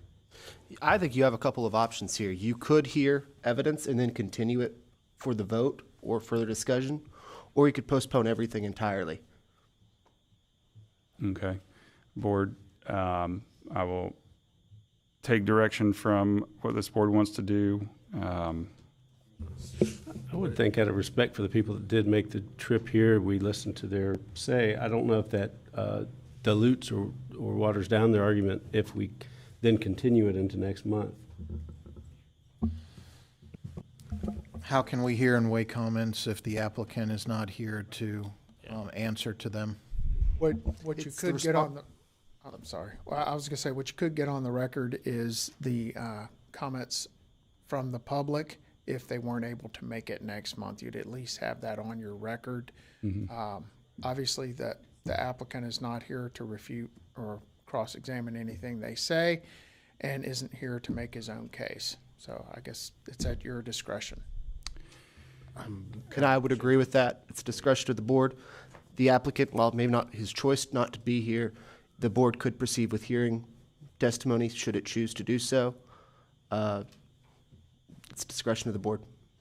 Does the ability for the applicant to not cross-examine a witness that's given testimony under oath diminish our decision if we're basing it on facts that were being given if the applicant doesn't have the opportunity to object or cross-examine? Sure, this becomes part of the evidentiary record. Should he want to address the issues, he could watch the recording and address whatever comments he deemed necessary to address in his presentation at the next planning board. I think it's a workable, but it ultimately comes down to what the board wants to do. Mr. Chair, I would think it would be fair to hear the people on either side today and then go to a continuance next month for the, again, if they cannot make it next month, they will be on the record and they will therefore be able to speak at the county commissioners. I just think that it's somewhat cumbersome, I know, to be here at whatever time, 9 o'clock on a Tuesday. So I would, out of respect for them, I would move that we hear them and then continue the case on to next month. And hopefully they can make the trip a second time.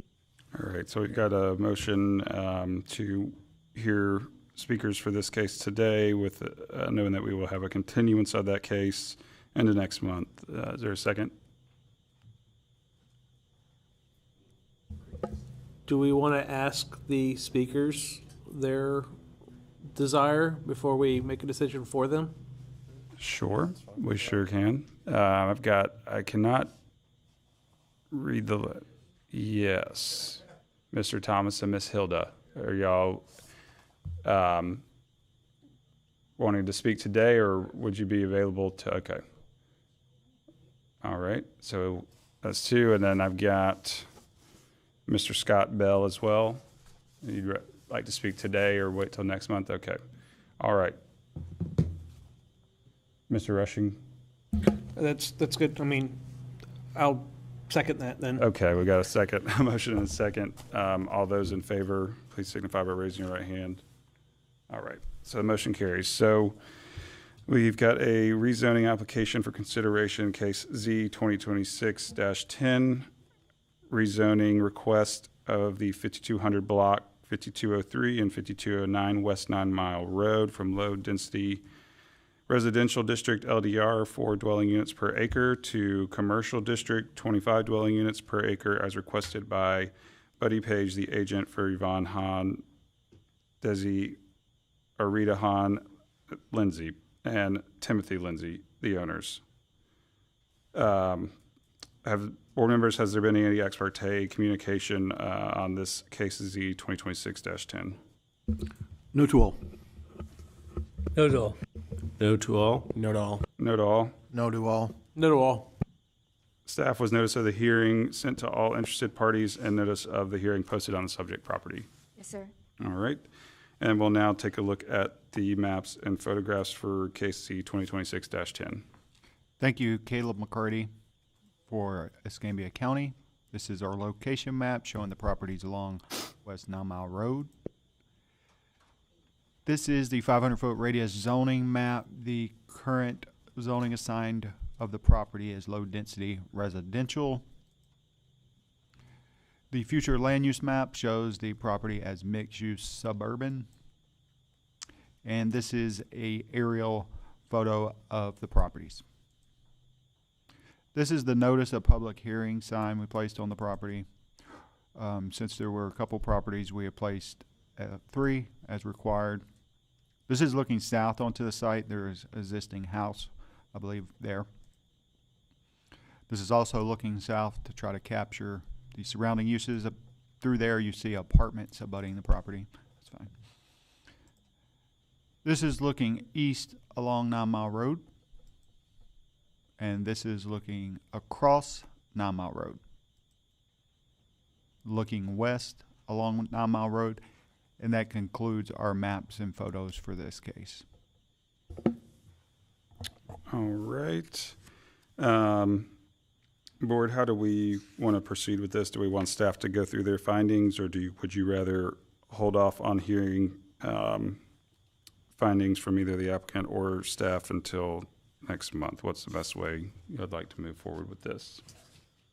Well, personally, we've read the findings. I've read the findings where they are. I think I understand where they are. What we don't know is what the speakers. I'll be more interested in hearing the speakers and keeping that into a continuance. All right, so we'll hold off on that until next month, and we will have our speakers come forward. And again, you've got to speak at this hearing before you can speak at the Board of County Commissioners meetings. Since we are doing this today, if the 3 of you were not here to speak next month at the meeting when we vote on this, your attendance and testimony will be recorded here today and added into that report that's given to the County Commission. So, all right, we will start off. Thomas, if you'll come forward, state your name and address for the record and be sworn in. Sorry.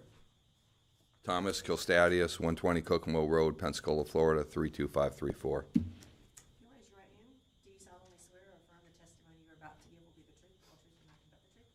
Yes. For one, I would really like to hear what the county had to say at this meeting. I don't know if they can go back and do that, but that would be very, very important.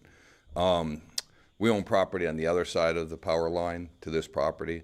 I'm for it. I think everything in that area needs to go commercial. Everything's going to be commercial eventually, I would propose. They did it on the other side of 9 Mile. All that used to be, everybody had to rezone it, do this. Finally, the county said everything pretty much over there, they rezoned it commercial. Up by Beulah Middle School, all that, people were petitioning, they rezoned that, getting it. I think anybody that lives in that strip eventually has to face reality that that is all going to go commercial, apartments, high density. They're doing OLF 8 right across the street, the biggest development in Escambia County in the history that I know of Escambia County. People that want to actually build a resident, whatever, they should realize what's happening in that area. I mean, eventually it's going to be, if they don't want to live in a commercial area, they should not build there, they should not buy a thing. To me, that's there, because eventually they're just going to be in heavy traffic, residential. I don't know why anybody would want to oppose it. It's actually excellent for the property values in the area. All the homeowners that live property in there, their property go up in value. And like I said, pretty much, you know, in the Beulah Middle School area, that has just changed drastically in the last 5 years. Now, south of that, it's going to change. You know, Sterling Properties, he's in there. They do high-end commercial properties. They're starting to, they want to sell properties in that area, immediate area. I just think it's good for everything. And I wait for the day when they'll just rezone the map in there. We don't have to have all these meetings. People don't have to individually rezone it. They'll just say, hey, from here to here, it's going to be all commercial, because that's the whole, pretty much the whole area is going to be right now. But again, I come to listen what they had to say about it. That was really important. I may not be able to be here next month. So I don't know if you can reconsider that for other people in here wanting to listen. I mean, obviously, that's one of the most important things. What does the county have to say? You know, I mean, obviously, the people selling it, they want to go commercial. We already know that end. So what does the county have to say? I mean, I hope y'all are for it. I mean, again, you know, they start putting shovels across the street there, that's going to be a whole mess anyway. So anybody that doesn't want to be there, they got 5 years to get out of there, move, do whatever, you know, because it is going to be commercial. You know, that's just the handwriting on the wall. And that's all I have to say. I hope you guys vote for it. I'm definitely 100% for it. Thank you. Thank you so much. And may I add something? Staff findings are published on the agenda. You can read what staff findings were. Our staff can help you, assist you if you're looking to find those. I'll be happy to email them to you. Thank you. I appreciate that. Okay, the next speaker we have is Scott Bell.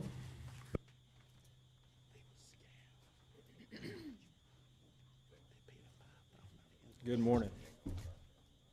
Scott Bell, 5924 Bell Ridge Trail, Pensacola, 32526.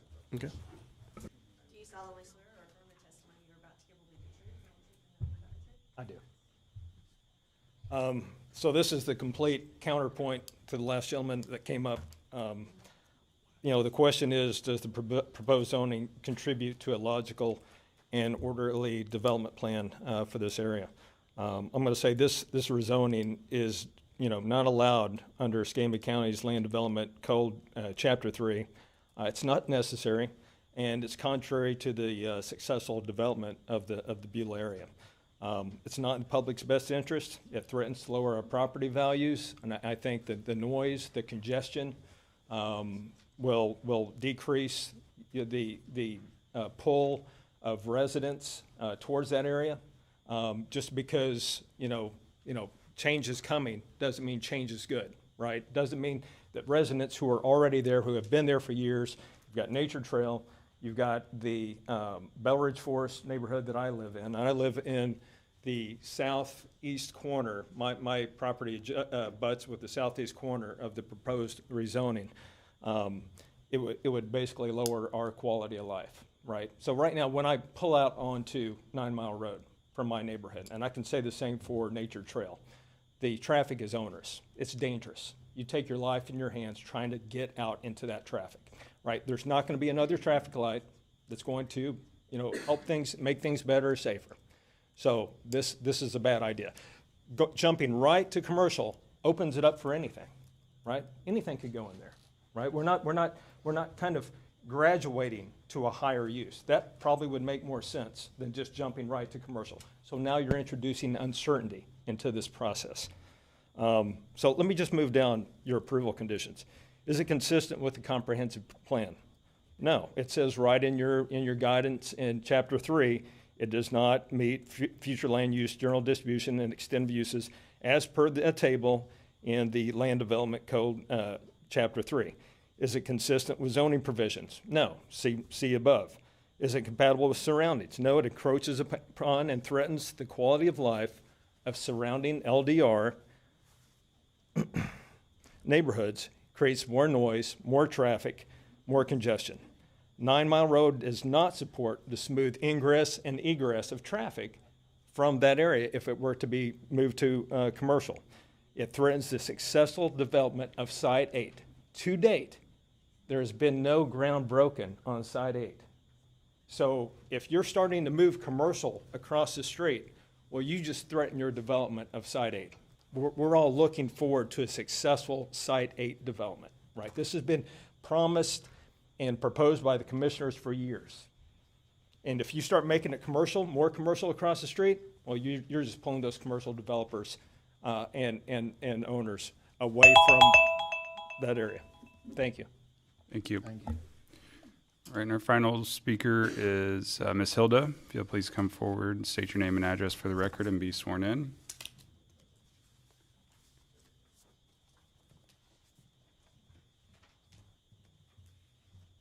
My name is Hilda Kilstadius. I live at 120 Kokomo Road, Pensacola, 32534.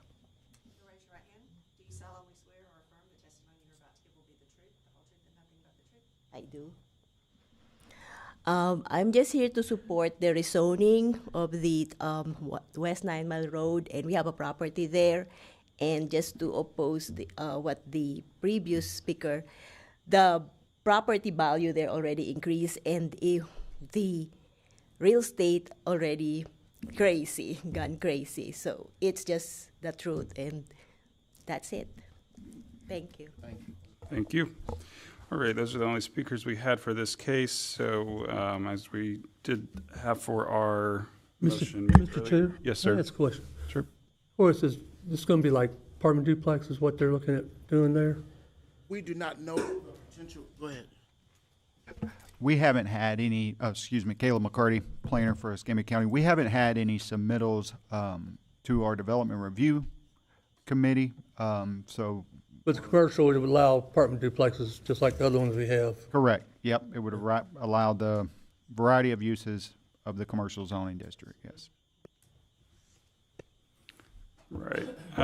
So again, we will reschedule the. Yes, sir. I'd like to add that it should be addressed the cost of re-advertising this, the subsequent meeting. It's you all's decision whether it should be borne by the applicant, which it likely.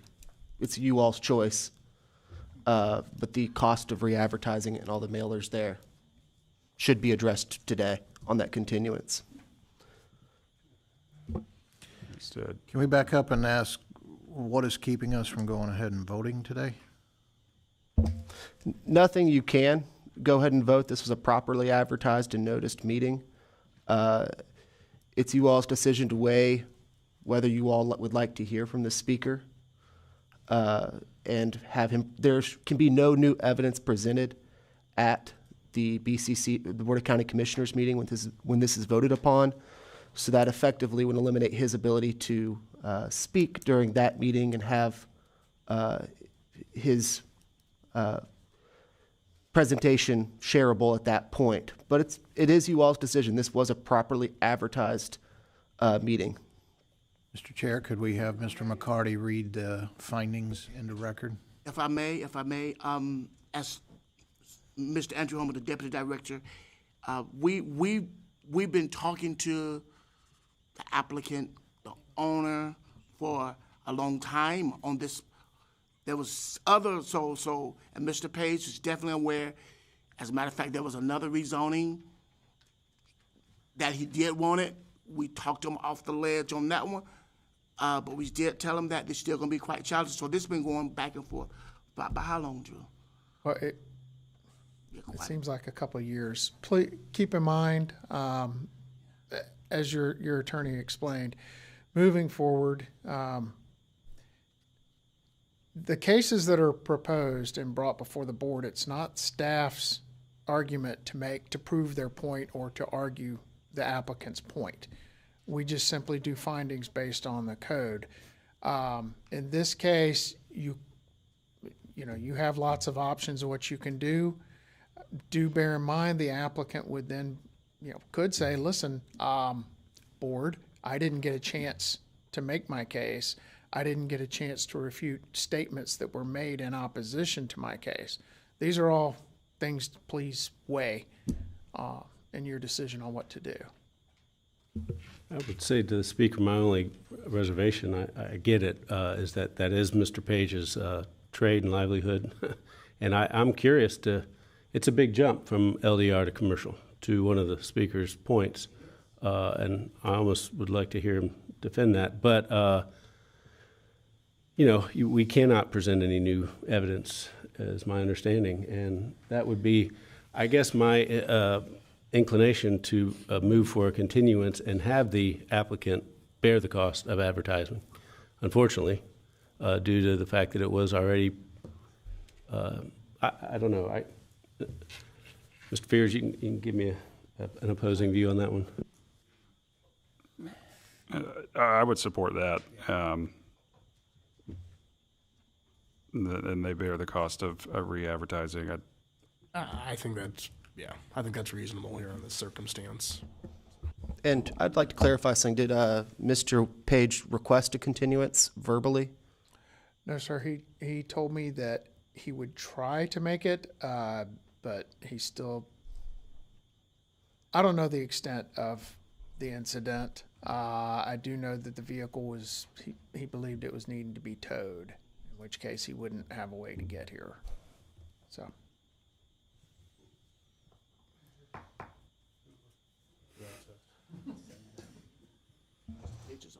Again, I do believe that the board can proceed how they wish to. They can either provide for a continuance with cost to be paid by applicant, or move forward with potentially a vote today. Thank you. Mr. Counsel, what is, if we offer that and he refuses, what happens to the case at that point? We have it continued and he didn't agree to advertise, and we can't do it if we don't advertise. We seem to be in a conundrum. This was a properly advertised meeting. It's his responsibility to be here or have someone else be here. It's not on the county to make sure that people show up for these. That's a good point. All right.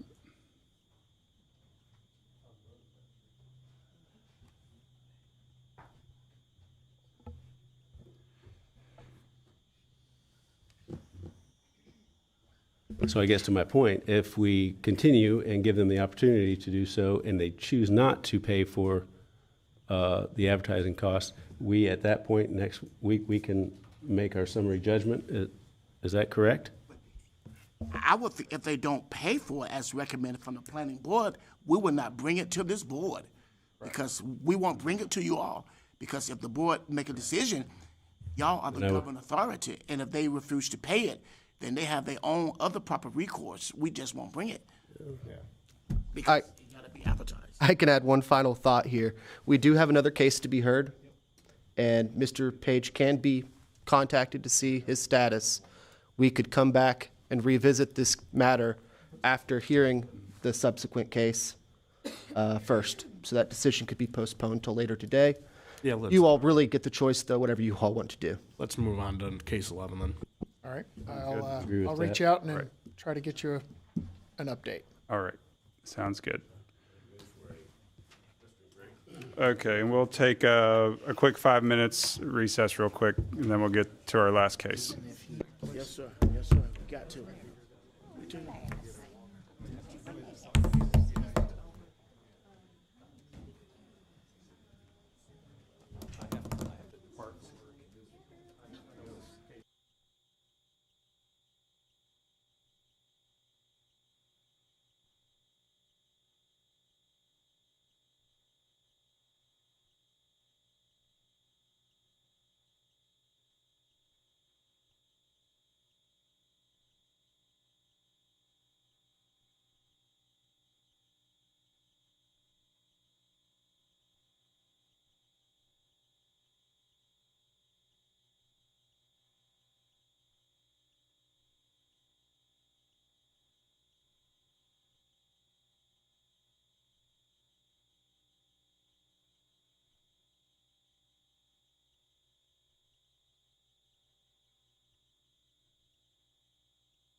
All right, we'll get this party started back up.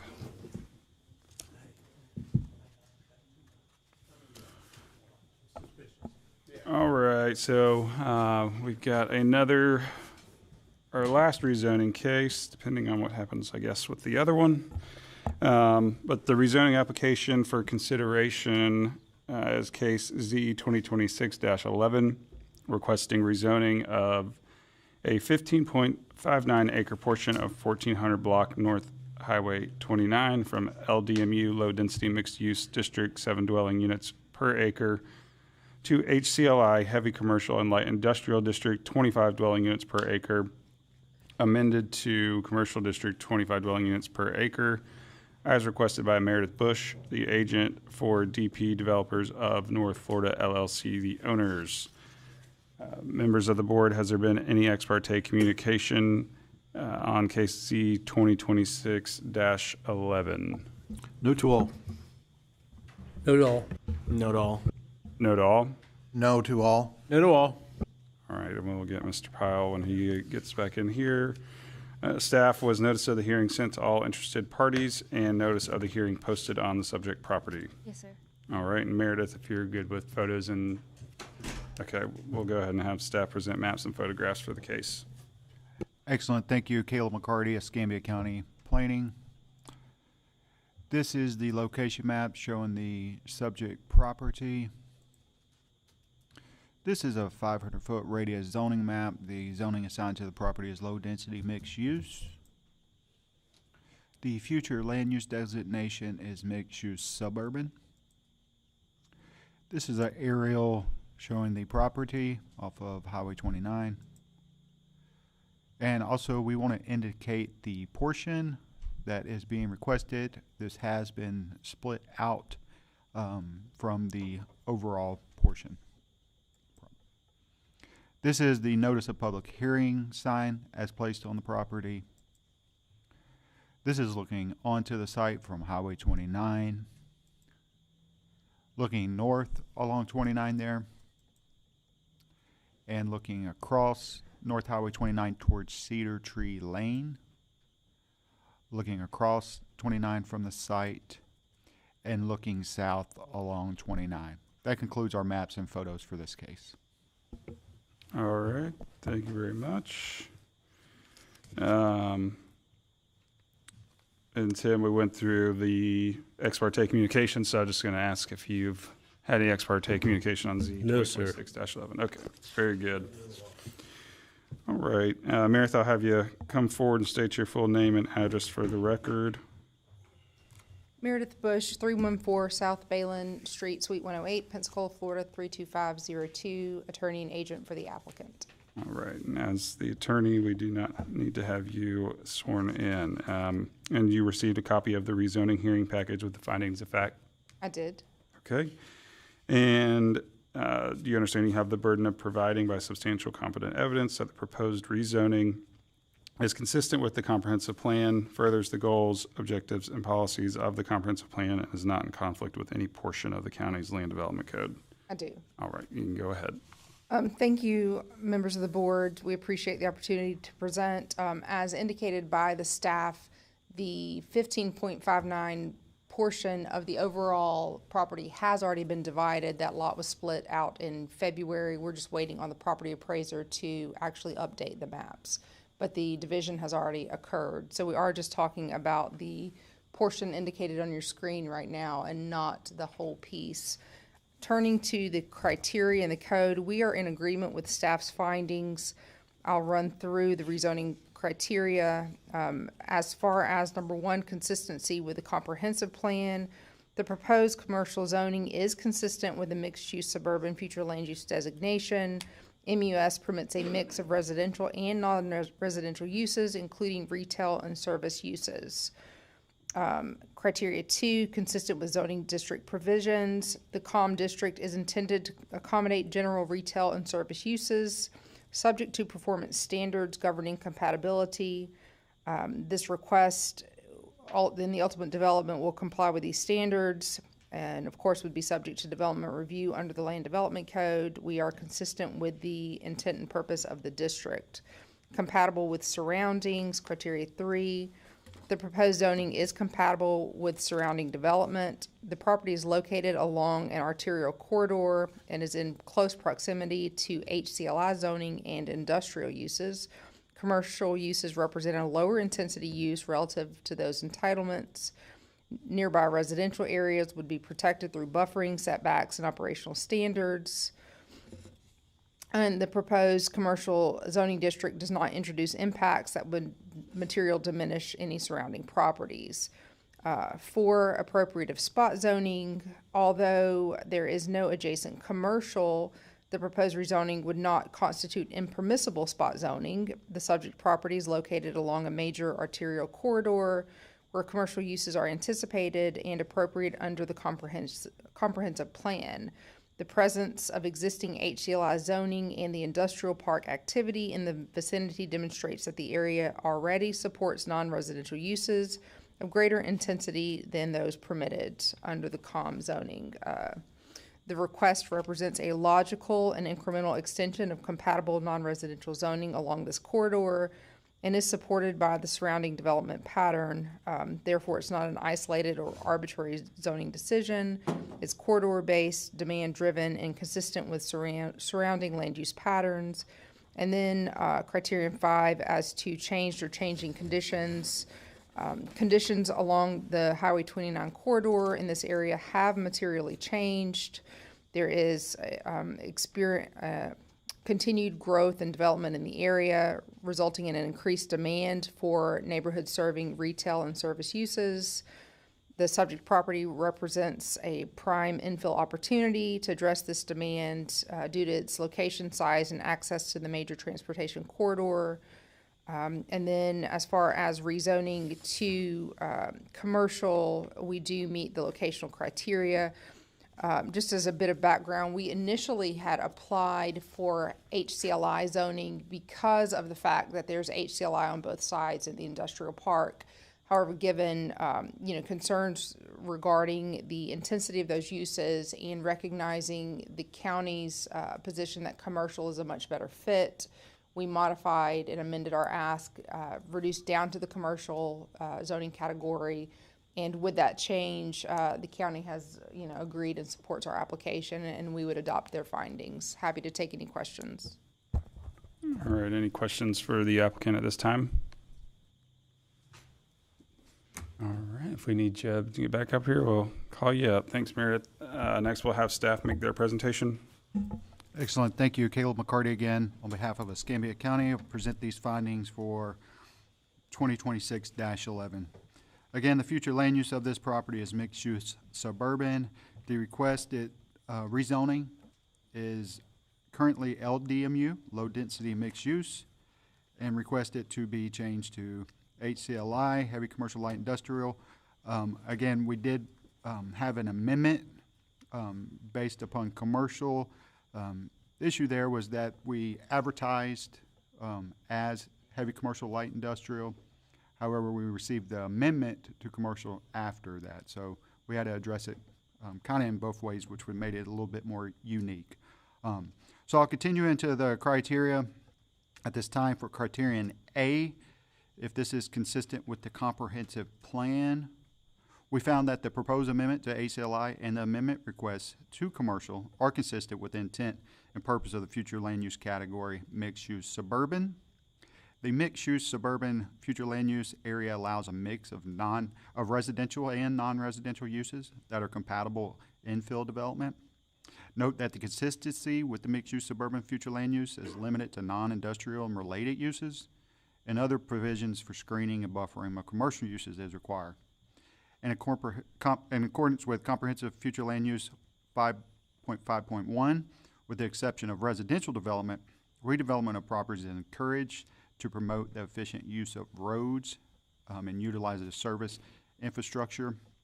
Furthermore, in accordance with Comprehensive Plan Future Land Use 2.1.2, the proposed amendment is consistent with the goals to promote compact residential development by allowing rezonings to higher densities within the future land use of mixed-use suburban category.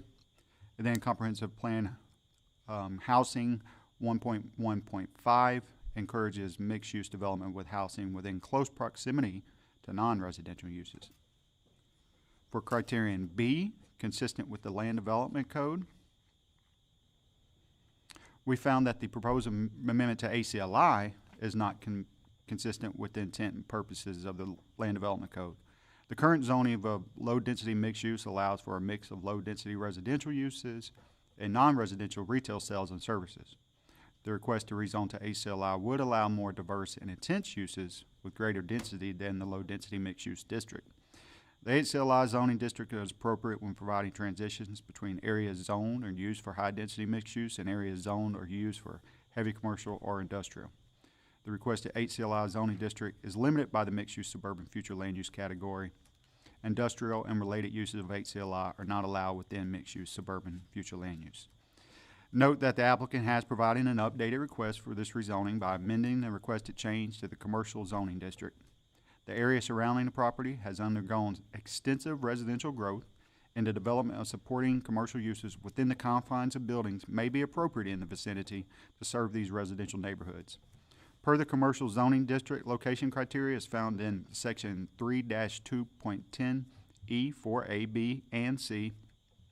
The requester may satisfy the requirement by designing the site to reduce adverse impacts to surrounding residential uses by locating intensive commercial elements farthest away from any residential uses in the area. The property does not abut any single-family residential zoning districts. Therefore, the commercial zoning district is consistent with the intent and purpose of the future land or the Land Development Code. Furthermore, per Land Development Code provision section 3-2.10F, the proposed rezoning to commercial can be established within the future land use of mixed-use suburban. Also, our TTO, traffic and transportation operations staff, have provided a comment related to the rezoning, and they have no concerns for this request. Criterion C, compatible with surrounding uses. We found that the proposed amendment to ACLI would not be compatible with the surrounding uses. The subject property shown to be currently vacant within a 500-foot radius. We identified properties within the zoning districts of low-density residential, LDR, medium-density residential, MDR, and LDMU. The area contains primarily single-family residential uses. Per the Land Development Code, compatible is defined as a condition in which land uses, activities, and conditions can coexist in relative proximity to each other in a stable fashion over time, such that no use, activity, or condition is unduly negatively impacted directly or indirectly by another use, activity, or condition. Furthermore, the comprehensive plan defines incompatible development as incompatible development is new development proposed to be constructed next to existing development wherein the proximity of the two kinds of development would each diminish the usefulness of the other or would be detrimental to existing operations. The incompatibility can arise from either land uses or structure size and design. Compatible development is new development proposed to be constructed next to existing development in which the proximity of the two kinds of development would each complement or enhance the usefulness of the other. Per the requested amendment to commercial zoning, the request is found to be compatible with the surrounding uses of LDMU zoning district. To achieve compatibility, the Land Development Code provisions require implementation of screening and buffering, limiting impact of site lighting, site access, and placement of commercial elements away from surrounding residential uses for commercial uses that may abut the residential uses. Incorporating these standards to achieve compatibility is required to limit any potential negative impacts to surrounding properties so that the uses, although different, can coexist in support of each other. Through the site-specific development review process, compatibility of the commercial zoning district uses can be achieved by incorporating required buffering and screening of adjacent residential uses. The commercial zoning district also requires commercial uses to be inside of buildings and on-site lighting to not be reflected off-site. Criterion D, appropriate if spot zoning. By definition, we found that the proposed amendment to commercial would be considered spot zoning, as there are no abutting commercially zoned properties in the area. The commercial zoning district requested is higher in density and intensity than the LDMU surrounding zoning district. Although the spot zoning to commercial is not prohibited, compatibility with surrounding uses must be considered upon site development to ensure that the proposed properties do not experience adverse impacts of the requested zoning district allowances. Criterion E, appropriate with changed or changing conditions. We found that the land uses or development conditions within the area surrounding the property have changed. The surrounding area is undergoing extensive residential development. Per the approved master plan development for Bella Terra, Development Review number 240198, PSD-MP, 440 single-family residential lots are planned in that area. We provided Exhibit A. To promote efficient use of existing public roads, utilities, and service infrastructure, the comprehensive plan encourages redevelopment and other underutilized properties to maximize development densities and intensities in the future land use category, mixed-use suburban. The subject property lies along a principal arterial road of North Highway 29, which serves as the primary north-south corridor within the county. Additionally, the site lies between ACLI zone properties to the south and along the North Highway 20 line and Mill Road, and the Central Commerce Park to the north, which contains well-established industrial and heavy commercial type uses. Due to the development within the area, considerations to allow new uses, densities, and intensities in the area can be considered through rezoning. The request would not create or contribute to sprawl, as the allowances of the requested zoning district will be combined to the subject property acreage. That is our staff's findings for this rezoning request. All right, board, any questions for staff? All right, seeing none, we do have several speakers that have signed up. And just a reminder, if you haven't, to speak at the Board of County Commissioners meeting, you will need to speak here today as well. And so I will call your name, and you'll just come forward, state your name and address for the record, and be sworn in. We've got Jim Homiak.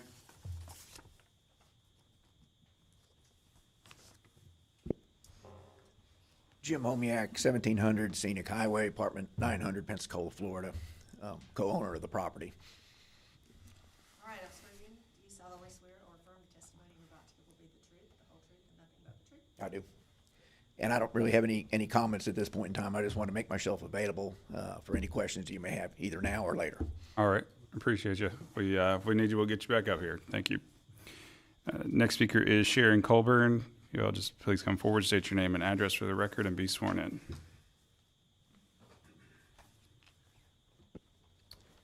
Hi, Sharon Colburn, 1100 Ridgeway, Cantonment.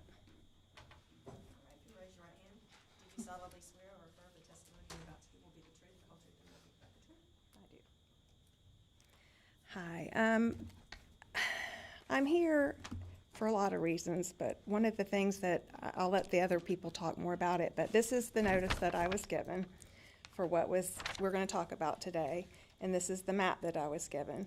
And this is my property right here that abuts this map that I was given. So I've had this for a while, and then when you published the agenda, I was able to look, and I read through everything, and what comes to mind is what exactly were we meeting about? So the letter that I have states that we're having a hearing for this parcel of land to change the zoning from LDMU to heavy commercial and light industrial. And it shows the map of the property in question. But when you look at the information posted online and attached to the agenda, the information is different. It says heavy commercial and light industrial amended to commercial, and then the proposal that you go through that Ms. Bush prepared, with the developers, she's requesting, or they put how it meets the heavy commercial light industrial.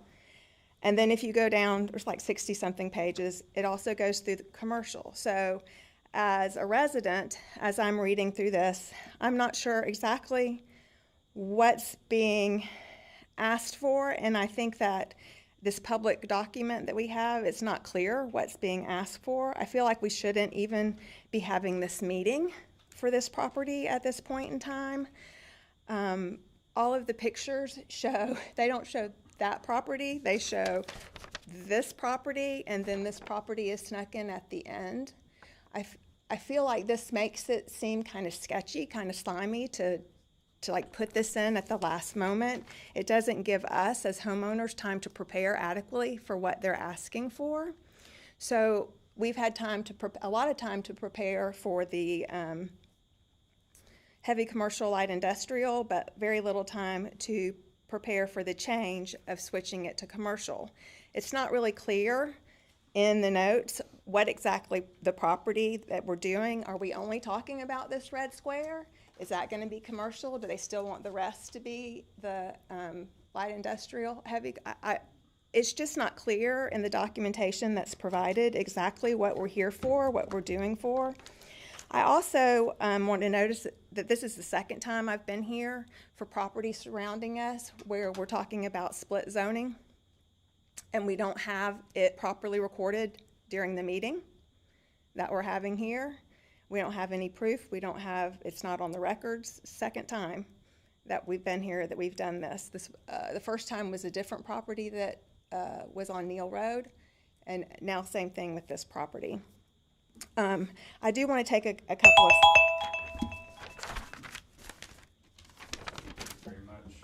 Are there any questions for the witness?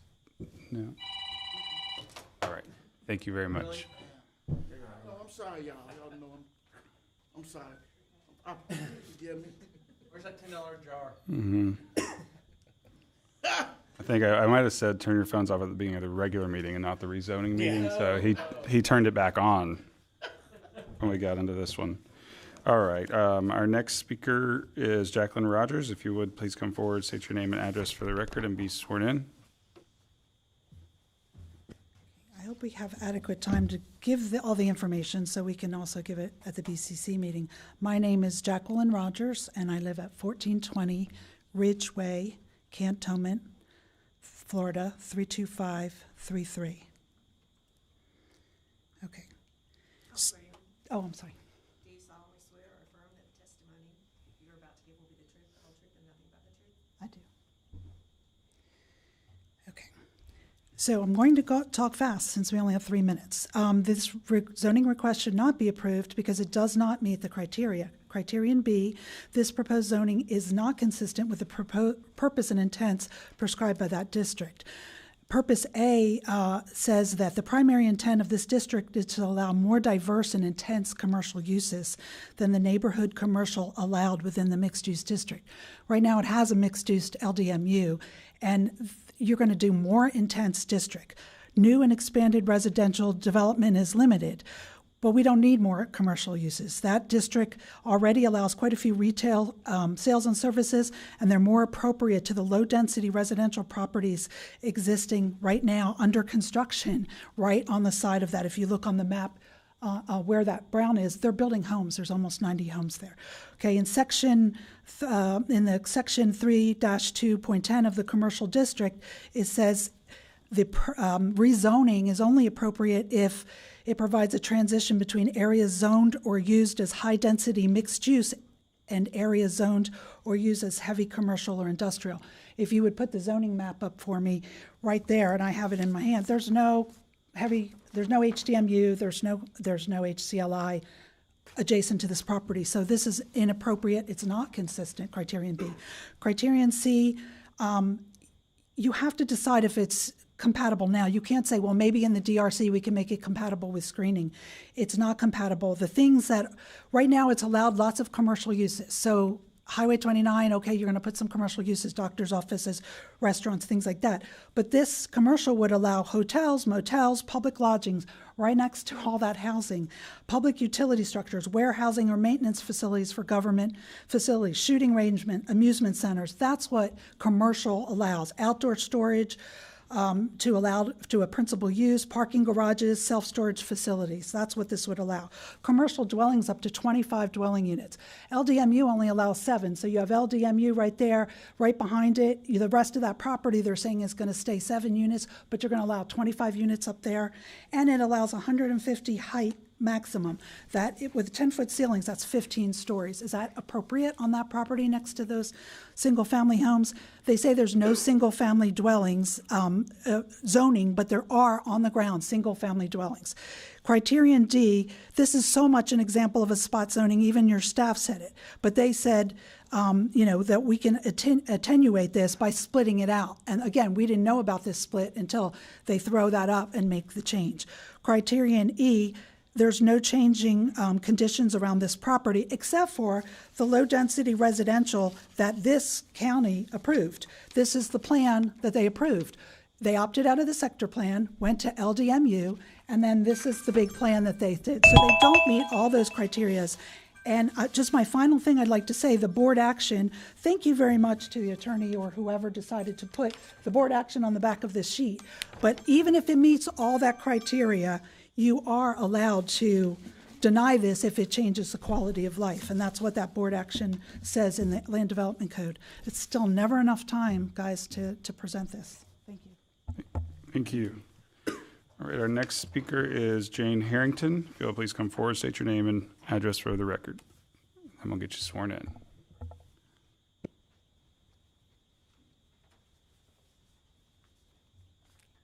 Jane Harrington. I live at 1170 Ridgeway, Cantonment, Florida, 32533. Do you solemnly swear or affirm the testimony you're about to give will be the truth, the whole truth, and nothing but the truth? Yes, I do. Okay, I'm the older of all of us. I have been out there for 25 years at 1170 Ridgeway, and originally this was going to be behind my property, but it's going to be a little bit above it, but it's going to decrease my quality of life. In my house, I have 2.5 acres. I love to get outside.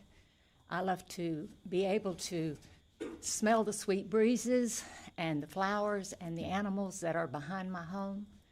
And this will decrease a lot of the older residential area. This is an older residential area. We have lots of property, and you put this behind us, and it's going to decrease what we can enjoy when we come home from work or as we are retired to stay there and have a peaceful existence. Now, originally, the buildings were going to be behind my home. I'm shaky. Be behind my home. They were going to be patio homes. What happened to that?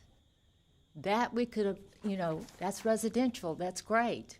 But if you're going to build a road that comes down, which I'm down from 29, in this other property and build buildings, they're going to back up to my property and take away my sanctuary, my calmness, my hope for retirement in peace. And I hope you will reconsider not making it commercial, but remember the people that have already been living there for 25 and 30 years. Thank you very much. Thank you. Our next speaker is Lewis Harrington. If you'll please come forward, state your name and address for the record, and be sworn in. He didn't want to speak, he wanted to donate time. I haven't allowed for that as chair, and so we won't start today, but I do see here that he's indicated that you did not want to speak, but that you are against the rezoning. So got you here on the record. All right, our next speaker is Danielle, and I will not butcher your last name, so. Oh my gosh. Oysten Reader. I met my husband on a traffic accident. I was the police officer that came to his crash, and I looked at his driver's license and I butchered it. I said the same thing. I was like, Mr. Oceanreader? So you can't do any worse than I did. All right, we'll let you state your name and address and get you sworn in. Okay. My name is Danielle Oxenreiter. My address is 1375 Ridgeway, Cantonment, Florida, 32533. Okay. Do you solemnly swear or affirm the testimony you're about to give will be the truth, the whole truth, and nothing but the truth? I do. Can I just begin? Okay. I've got to cut this short because we only have 3 minutes. So I'm here today not for me. I'm not here for my family. I'm not even here for my neighbors who I know and love. I'm here for the 90 families who haven't moved in yet. I'm here for the an entire development of folks who will purchase their homes and never be told that the property immediately adjacent to theirs is being considered for HC development. So it is for these families and people I may never meet that I submit the following. And I do have some pictures, but I don't want that to take up my time. And I won't go over the staff findings because you've read them, but the staff findings state over and over again that this application is incompatible. That there's not, okay. It's not compatible with the surrounding uses of the area. The applicant's property is within 500 feet. It actually abuts right to it, and I have pictures that show from me to that flag, that's how far the commercial property is from the actual single-family homes that are right there right now of this new Belterra subdivision. I would like to add those into evidence, but as the applicant pointed out, the property is located on Highway 29. There are plenty of other parcels up and down that road that would be compatible with high HCLI. This one right now, and yes, the parcel on the northwest corner of Neal Road was given this HCLI zoning, but it is not connected in any way to this parcel. So this parcel abuts up to low density residential. It's single family homes. That's what's surrounding this property. Lennar Homes put in these subdivisions before the property on Neal Road was considered. I'm sorry, they put these subdivisions in after the property was considered, the Neal property was given the HCLI zoning. Now that those homes are here, it is your responsibility to protect them. And with that, I now ask the board do just what I have done. Stand up for the 90 new families, welcome them in our community. I beg you to preserve their quality of life and future property values. By denying this application, you are not harming the applicant. They can still sell or use their property as it is currently zoned and allows for low-density residential uses or non-residential retail sales and services. But if you fail to deny this application, you will cause irreparable harm to 90 new families, some of who have never purchased homes. This is going to be their first purchase. They're going to come in and they're going to find out, oh my gosh, they're now going to put in this commercial monstrosity, and I have to listen to it. I have to hear it. It's my kids. I may not be able to play in the street because I don't know what other traffic it's going to bring in.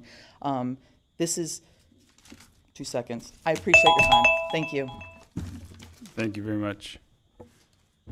All right, our last speaker I've got signed up here for this case is Linda Dean. If you'll please come forward and state your name and address for the record, and we'll get you sworn in. Sorry. Okay, all right. And I don't see on here, you didn't check if you're for or against it, if you'd like us to, or if you don't want to say. You don't have to. I just wanted to make sure. All right. Okay, hey, that's fair. All right. So we've got no further speakers on the item. Are there questions from the board at this time for staff or the applicant? Yeah, I would ask staff, could you expand a little bit upon how from HCLI it is no way in any shape or form compatible, and then when it goes to commercial it is compatible? I mean, just what's the boil it down for me? So the future land use of the property is mixed use suburban. From LDMU to HCLI is a pretty drastic jump. But we found that the commercial uses, although LDMU, the current zoning, does allow for commercial uses, all the uses of the LDMU district were found to be available in the commercial zoning district. With it fronting Highway 29, the principal arterial road, the current request to commercial would be more compatible than the big jump to HCLI. Yeah. Did you have a question about something? I had those pictures that I asked to be put into evidence of the single-family homes, so that you were able to see. That is correct. Homes, but also how close they are actually to, because it says in the findings that, or several times that sometimes it says that aren't there, and and some, there aren't single-family homes, and then sometimes it says that they are there. So I just wanted to put into evidence that they are actually there. Yeah, you did ask that, and so that would be a decision for the board to accept that into evidence or not, as their physical copies of these. I didn't find out about this meeting until 21 hours ago, so I was unable to get physical copies, but I did go run out in that time and take photos. I could email them.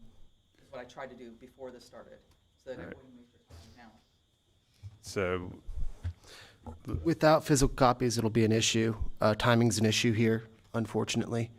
Typically, the process is you bring physical hard copies, you lay a foundation of what the who, what, when, where of the photos are, and the board gets to decide whether to admit those into evidence. With them being a digital copy, there's just not really a way to do that sufficiently today. I would politely say that in that sheet that you guys sent out, there's nowhere that says that I have to bring as evidence from a layperson. I'm not an attorney.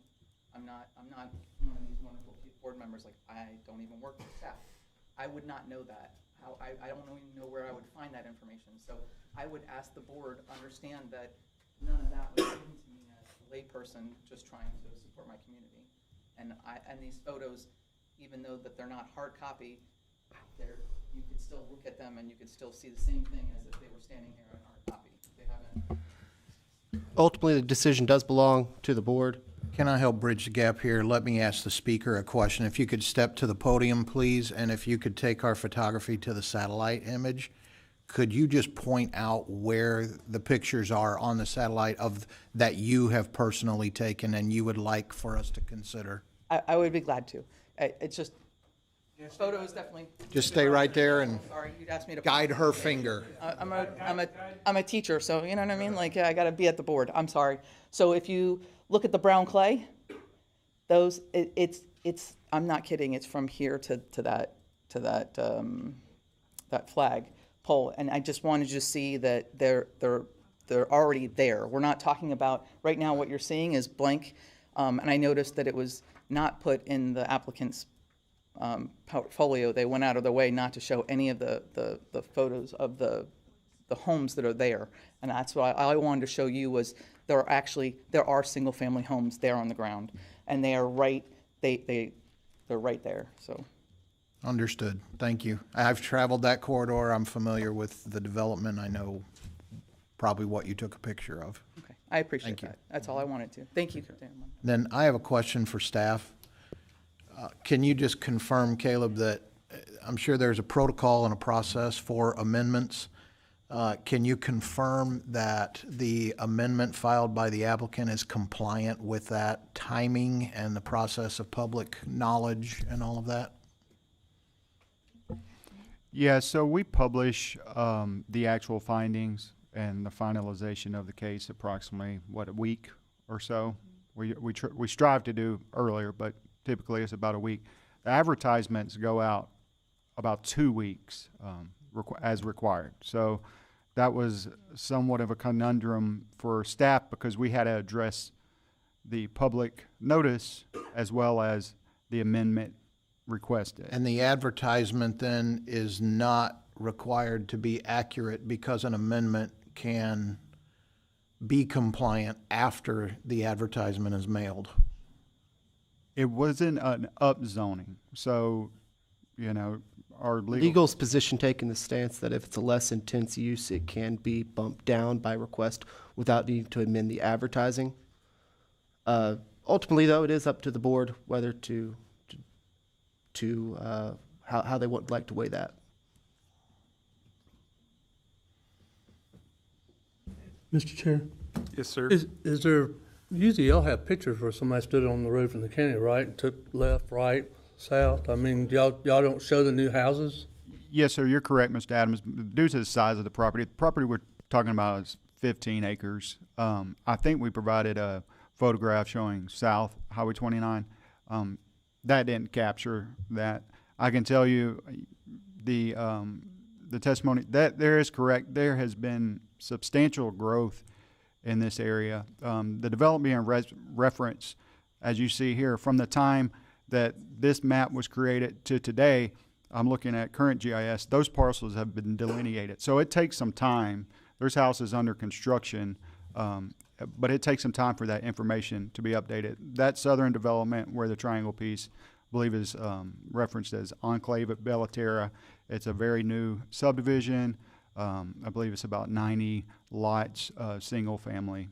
So, but our photographs didn't capture that for sure. So can I ask a question? Can we go to the next page down on this? We're talking about rezoning that specifically, correct?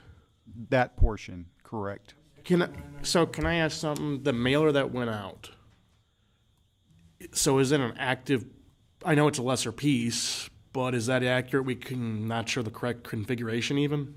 So the lots have not yet been updated on the property appraiser's map. So Yeah. even though the lot is created and that is what, you know, the official records, everything, the 15-acre portion is what the property we're referring to. That map doesn't yet exist.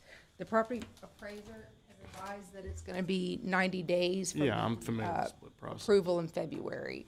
So for that reason, our application shows the overall piece and says it's a portion of 15 acres. The survey submitted, everything shows it's just the 15 acres. There's a cover letter in part of the backup that says, you know, everyone understand the maps that are, you know, indicated are reflecting the, you know, the current map. However, they're placeholders because it's a 15-acre split. So the only map that exists, other than this, which was created by, you know, Drew, is for the overall portion. Yeah, just a little. And if I may, Mr. Bellhorn. Maybe real quick, Ms. Rogers, just. About the notice on the map. Okay. Any more testimony, but nowhere on here is there a link that says they will add the Jacqueline Rogers. Nowhere on here is a link that says you can go see any updated information. It doesn't even tell you you can find the staff findings on the notice, so that's not on there. So there's no, I mean, I went and looked, but when did they put it? When did they change it? I mean, there's no date on there to when the applicant changed their thing. So yes, it's maybe not an upzoning, it's a downzoning, but there's a different argument. There are different uses, and how do you prepare as the public? So this is what, the whole entire piece is what was advertised. Thank you. Okay. Horace, were you? Yeah, I'm sorry for that. I mean, we gotta understand this, is that we try to work with other governmental agencies as part of their processes. When it comes to the property appraiser's office and their maps, we cannot control their timetable. The survey explicitly calls out the 15 acres, the information provided, and we know that sometimes pictures and diagrams, and we rezone the legal descriptions. And there is, on the website, when you get the packages, there's clear, please contact us as quickly as you possibly can. So it's still board, if it feel like your decision, our findings still will not change. We, as Caleb said so well, the better alternative was the commercial, because HLI, a little challenging, and they agreed to that. So, but it's up to the planning board if they feel they want to make sure that the staff, you can. Of course, we don't want nothing to be litigated over a technicality, but we really do believe that we are in compliance with the way that we did this procedure, being that the surveys and everything did show the 15 acres and Bubba Peters' office. They maps and they don't, but there's a background. When they received it, they just got to update their maps. And this is standard operating procedures for like when we do commercial DRC processes. It's the standard operating procedures. And if I may just address some of the other questions, you know, it is routine, maybe not routine, but it does occur where we come in for a more intense zoning and even in the hearings determine, hey, you know what, this is a better fit. Can we agree to, you know, amend not on the fly, but obviously in the middle of a public hearing to go to a lower category, in which case you don't have the benefit of a written analysis from staff or an updated application. Here, although the advertisements went out for the HCLI, we were contacted about going down to the commercial. We said, sure, absolutely, that still meets our ultimate needs, amended, and so the findings do reflect that, you know, we've made the amendment to commercial fully appropriate and within the bounds of law, as well as the fact, you know, it would be concerning if, let's say, we only advertised the 15 acres and came in and said we want to do the whole piece. You know, versus it being the converse, where we're actually what the public received notice of a greater, you know, potential impact, and we're coming in saying it's actually a smaller impact, it's a less intense category, it's a 15-acre portion. You know, short of us, I mean, I don't know what we could have done to have the maps created before now. I mean, obviously, other agencies and entities work well with us, and sometimes we get the maps quickly. Sometimes it takes a longer time. You know, it used to be, I think, 6 months to get a split record, or, you know, actually the GIS updated, now it's about 90 days. So we're just within that time frame. As far as some of the other, you know, statements of the speakers, you know, the fact that this is split zoning, well, it appears that it would be a split zone property, but it's not, because again, now they're two separate parcels. And again, the surveys in the backup show two separate parcels. You know, spot zoning is not prohibited. It's not an absolute bar. Simply because there's no adjacent commercial doesn't mean that this commercial is not allowed. You know, we have met the criteria. We agree with staff's findings. Staff's report is competent and substantial evidence that supports approval. The owner of this property is the developer of the surrounding neighborhoods that have been referenced.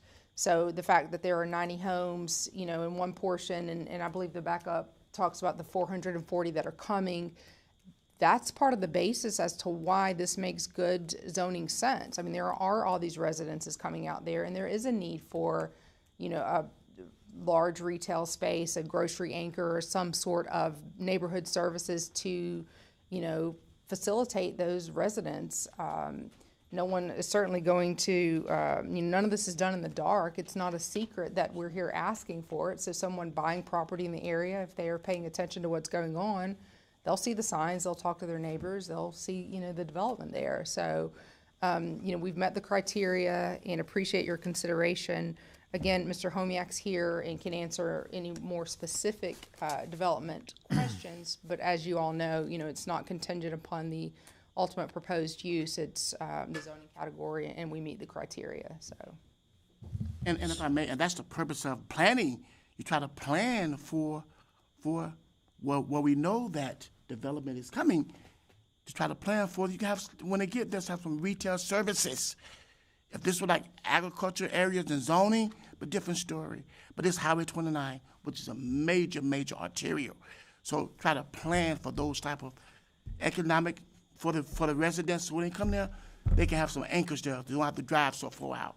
And that's what planning means, planning. So it's probably not going to be an apartment duplex of 420, it may be other commercial?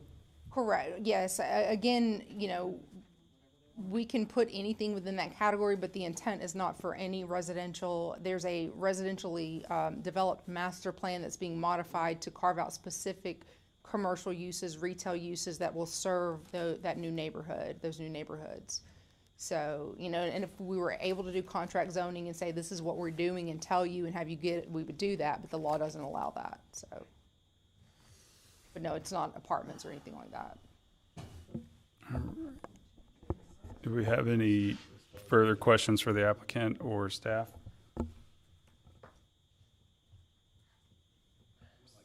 No, Mr. Homiak? Yep.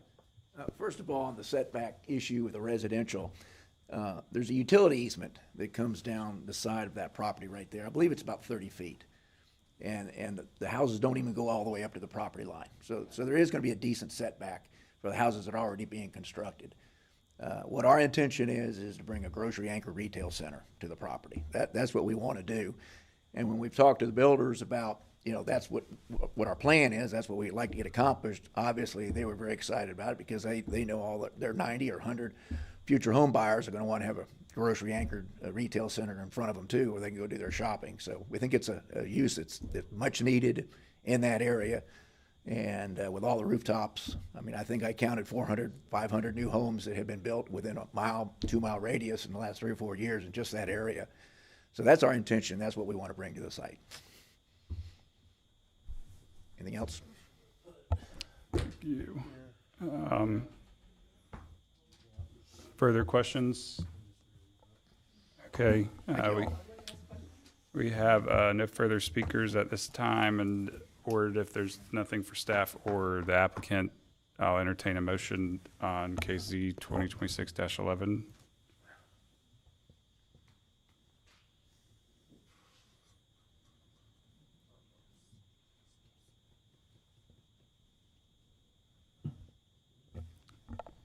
Is there a motion for the case one way or the other?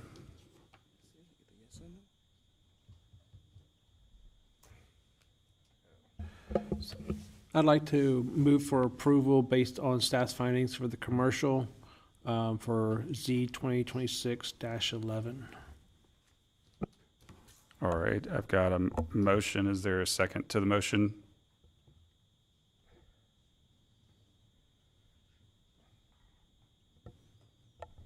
If there's no second, the motion will die for a lack of a second.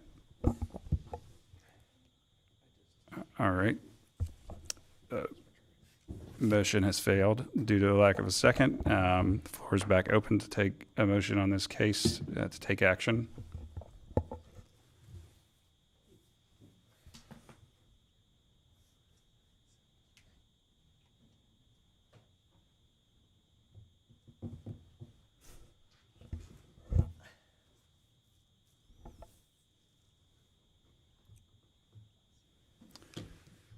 I just keep coming back to, it was advertised as something else. I know it was higher on both the use and the size. I understand with the property appraiser, but even in this is not the same thing. I know that's what this should have been brought back when it was all properly done. That was my opinion. If I was bringing it forward, I wouldn't have brought it with this.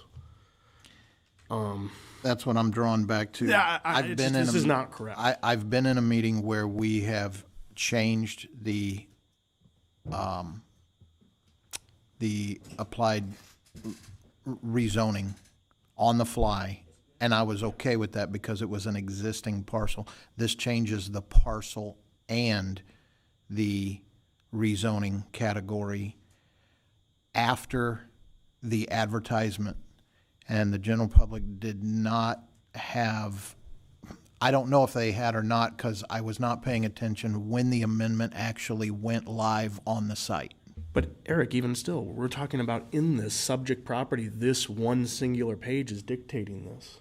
So, I understand. If I may, can we just agree to re-advertise at our cost, come back next month? The staff's findings are going to be the same. I don't know that the property appraiser is going to have the maps updated. Again, in February, we were told it would be 90 days. I can, of course, call Mr. Peters and ask. I'm sure he'd be willing to, especially with a nudge from the planning board, perhaps, do what they can to assist. The surveys, the cover letter, everything that we submitted clearly indicates 15 acres. The picture, though, does show much larger than 15 acres. So rather than a denial today, I would much prefer we just come back next month. The individuals here are on notice of what's happening. They'll get another postcard in the mail that says commercial, that says, here are the boundaries. It's not going to change staff's findings or our position, so. But you would come back with commercial only, though, on that, on the findings, not just HCLI?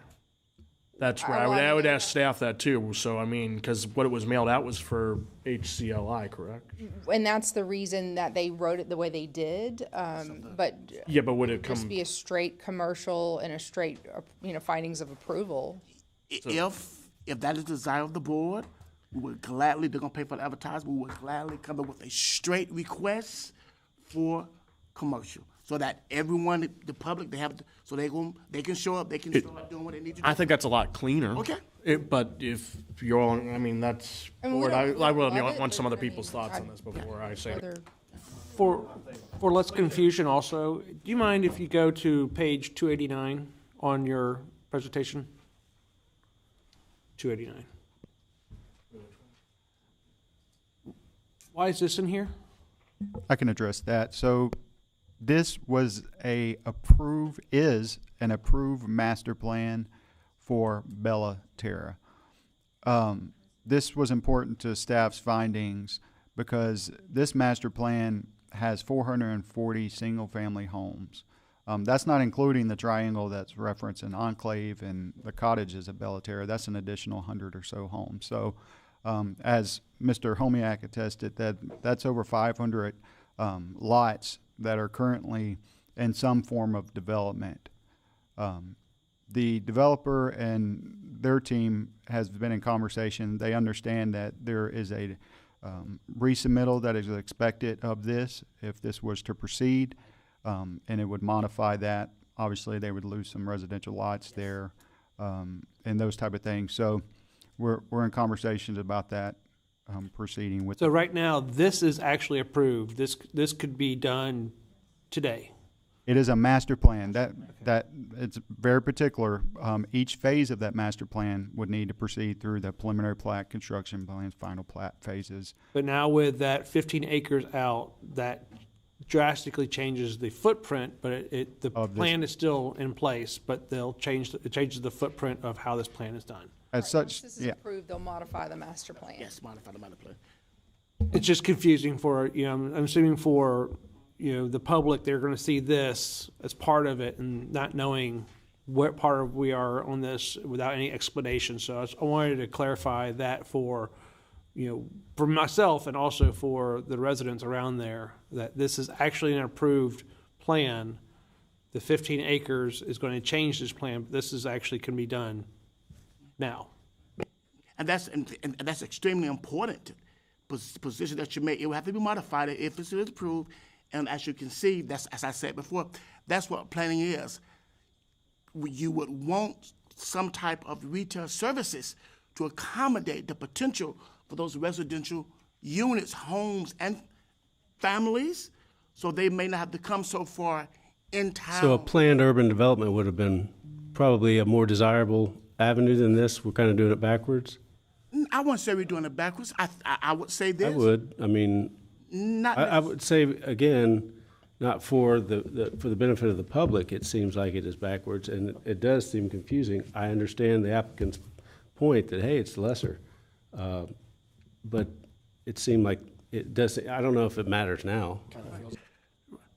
But I think to have to clarify for the community, to make sure there is no avenues, openings for any litigation over technicalities, if that is the wishes, if that desire of the board, and if the owner consent or the attorney consent to that, we could see where clarification, going straight forward is always, because y'all one that got to make their decision, and y'all have to have peace on the inside when you make your decision. With this in there, that's more the reason why I even come out. You chisel out 15 acres, but you're showing the whole parcel. I'm sorry, it's in the public record. You're showing the whole parcel as a full development inside of it. And then there's only one image showing the chiseled out area. That's my 10 cents. Yeah, and I would remind the planning board that although we can request with the property appraiser's office, this is a very common thing that planning staff deals with when it comes to splitting property. Every single day. And I'm familiar with the combination and splitting process It may myself. not be rectified by the next. Yeah, but I feel like this was a little step ahead, but that's me. All right, so the applicant has offered to re-advertise and bring this back in a month for the parcel that's being split out strictly on a switch to commercial basis. Is that the move we'd like to go in? So I'll take a motion. I'd move forward for that. I'll second it. All right, we've got a motion on the table to bring this back, be re-advertised by the applicant. All those in favor, please signify by raising your right hand.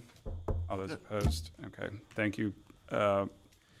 Meredith, all right, did we get any word from Mr. Page? Mr. Drew is coming right now.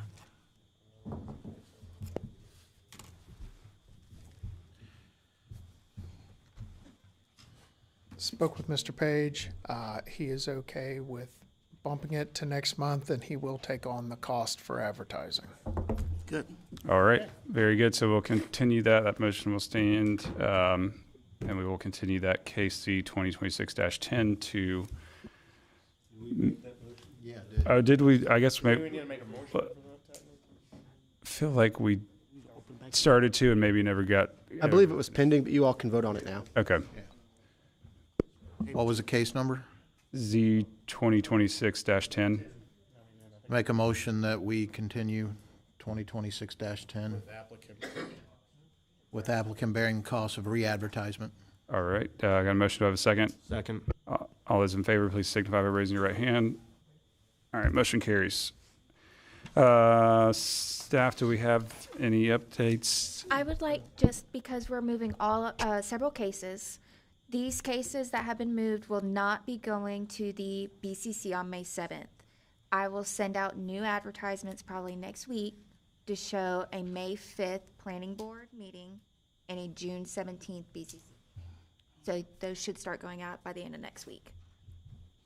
And Mr. Walker, if we can, we want Mr. Homer came up, and I hope we keep this online because I think it's some relevant information that he need to say to make the public aware of some issues that are going on that definitely has drastically impact my department and someone who is very sad that it happened to. So I just want to get this out there on the record again, and I will speak with our public information office. They did run an alert on our website. Someone is sending out fake invoices, ostensibly from our department. It's not us. And I've spoken with neighboring jurisdictions. It's happened to them as well. What's going on is when we publish all the pages turned in, including the application. It'll have an applicant's email on it. Someone is copying our logo, putting it on a document, sending it out saying they owe money. If they click the link, it's a scam. It's been happening with us, City of Pensacola, City of Gulf Breeze, all the way down the Panhandle. It's happening. So we had that incident come up again today, twice. And I will be to two of the applicants, and I'll reach out to PIO and have that run again on our website. All right. Thank you for the update. Please be aware of any invoices that you may get that sent from my department. You please contact Development Services Department immediately. Contact us because unfortunately it's happened to somebody today, and they paid them $5,000. Rough. All right, and I didn't have any forms filled out for public speaking, but if we do have anybody that would like to, Jacqueline, if you want to come forward, we'll get you 3 minutes for public forum. Again, I do want to say thank you for putting the board criteria on there. I hope you guys get a copy of this, that it says that even if the reviewing board finds from the record that the applicant has presented competent substantial evidence establishing the required conditions, the board, that's you guys, shall then consider whether maintaining the current zoning will serve a greater public interest. And that's great that you guys put it on there. Thank you. That was kind of a hassle before.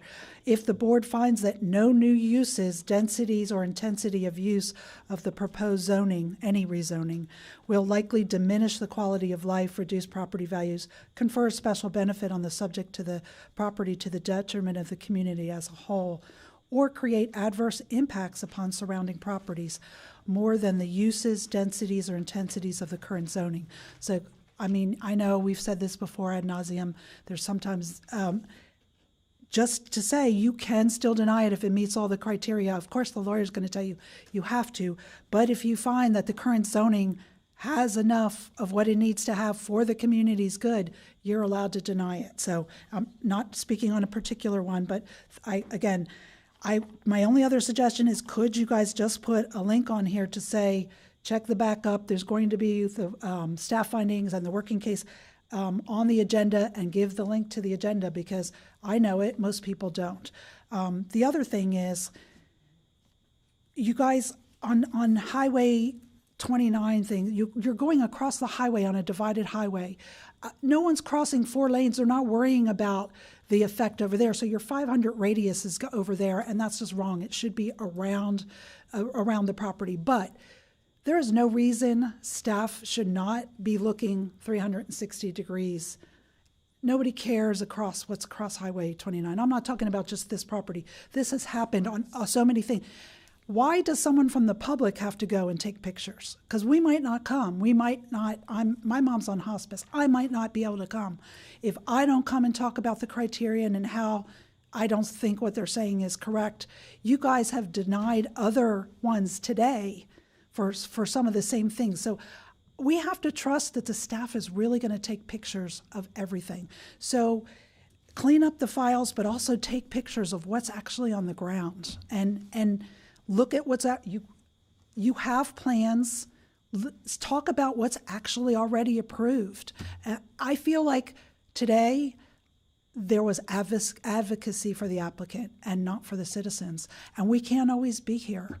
And so we need, obviously you guys are the arbitrators of fact, but I don't feel like the staff should be pulling or omitting evidence. That's another thing I'd like to say. Thank you. Thank you. And did you also want to? Okay. So I don't speak land code ease. I had a crash course in it last night. I was up real late. My eyes are spinning. But if we could make this easier for somebody like me that's dumb and trying to figure this out, it would be better. So when you publish things, and I didn't even know I could find it online, so if you, like she said, put the website on the notice, but also when you're publishing things, if you could put in there a link to the commercial, the code and what is available, like what does that mean? So that somebody that's dumb can go and click and they'll say, oh, okay, they want commercial or heavy commercial, light industrial, this is what that means, this is what they're asking for. Like, the more information you can supply to the public, I don't do your job. I will never do your job. I appreciate that you all do your job, but it's not for me. But I can't afford an attorney like Mrs. Bush to come and speak on my behalf. So you have to do your best to give me as much information as possible. And I feel like I have to have a second job in order to catch up to speed to get here to be able to speak somewhat eloquently. So I applaud you for putting that on the back as well. And I know that we're continuing to get better. Like that's, 4-H always getting better. But I would try to it's your job. You're my advocate. So give me as much information. Arm me with the same information that you arm the attorneys with. They went to law school. I didn't. So give me more, if you would. And that's all I have. Thank you very much. I appreciate your time. All right, thank you. And we had one more. I was just going to address earlier about the on the 9 Mile. It was the Z2026-10. Mr. Bell was talking about inconvenience and going out. I go out of there. I'm right next to that. So I go all the time. You don't put your life in danger unless you're driving crazy and trying to get in between. They have a light up in Beulah, up further by the Publix. That breaks the traffic. So if you wait till the traffic, it's not. If they develop something, it's not going to change it right there. Also, he's talking about lowering property values. That does not lower property values. Realize that case has already been. Oh, okay. I thought they were doing a public forum on just addressing things in the future. Okay. I was just saying, when they put a red light in there, it breaks up everything anyway. So if anybody's worried about convenience, that stops that. We have state troopers that really love that substation. Do they really? Okay. Yeah. I live. Well, they did. If you're familiar with 9 Mile Road, the crazy between Lowe's and Home Depot and Publix, that was really busy. Same thing, hard to get out. They put one light on Bowman. That changed everything when they did that light in there. So, they control that a little bit, but that's all I had to say. Thank you. All right. Thank you very much. All right. I don't think we have any further. Yes. And I want to say this. If there's anybody, and I know I'm putting myself out there again, if there's anybody, my staff, I got an outstanding planning zone department. We take a whole bunch of hits which is part of our job. We get lied on, we get talked about, even rejected, but it's our job. We're public servants. We don't mind providing any type of information on our processes. Land use is complicated. It's complicated, but we are here. We can't put everything on the paper, but if you have a question, if you see something on the paper, call us, call me. We don't mind talking. We'll take the time and we'll explain it. And if we don't, things that we don't know, we got an outstanding legal department. We can always contact our legal department. So we don't, the process may not be as you want them, but we're gonna make sure that our processes are in alignment with the state statutes, and our legal department is gonna make sure that our processes, our procedures are in alignment with the state statutes and what we do, because we do know land use has the tendency to cause litigation. So we're gonna always try to stay out of litigation as much as we possibly can. I done had enough. Mr. Speaker, I'll just ask Horace if anything that they suggested, the links, et cetera, is that too difficult to apply to the package? No. We will always take a look at those suggestions, because when we start doing those things, there are costs involved. Right. We may have to add some things, and then all these things are good. We'll do what we can. Good suggestions, but we start making links. You've got to all that things require. So obviously it's been suggested. I would ask Yes, from the sir. board that you guys do research and let us know if it's too onerous. It's too onerous. But to your point, I don't think it ever hurts to. Yes, sir. You know, we have a select few that have waded through the difficulties and kind of know their way around it. But anything we can do to make it less intimidating. I hate seeing somebody up here shaking. I mean, this is a pretty motley looking bunch up here. You should be feeling really confident about yourself when you're talking to us. But anything we can do to make it easier for the public to be part of the process, I think would be welcomed if it isn't. Yes, we just don't want to, because see, if we try things and it doesn't work, then there's Mr. Jones, you said. So therefore, like I said, we're going to try to explore all those possibilities, and we'll come back to you and give you a report. But if we say, yes, we're going to do that, and we cannot do it, and it come back on us. So I want to always leave the opportunity that we're going to do our level best to explore and to try to do what we possibly can to fine-tune our processes. Hey, Horace, it is just a suggestion, if you decide to do it, one of them little square things where you can just take your camera, and show the link, go right straight to the package. Be done. QR code, yeah. So if you got some young people that know how to do it. Yeah. All those things, IT have to help us. Do you want to also speak for public forum? All right, great. Jane Harrington. I wanted to say that 1 week after I received my letter, I called and talked to a man named Andrew, and he did not tell me anything had been changed on that plat. And I expressed to him my concerns that what was already planning to be built behind me was going to change, and why, and what was going to be built. And I understand from this morning that it's going to be a grocery store, about a grocery store. Well, we've already got two within a half a mile of that property.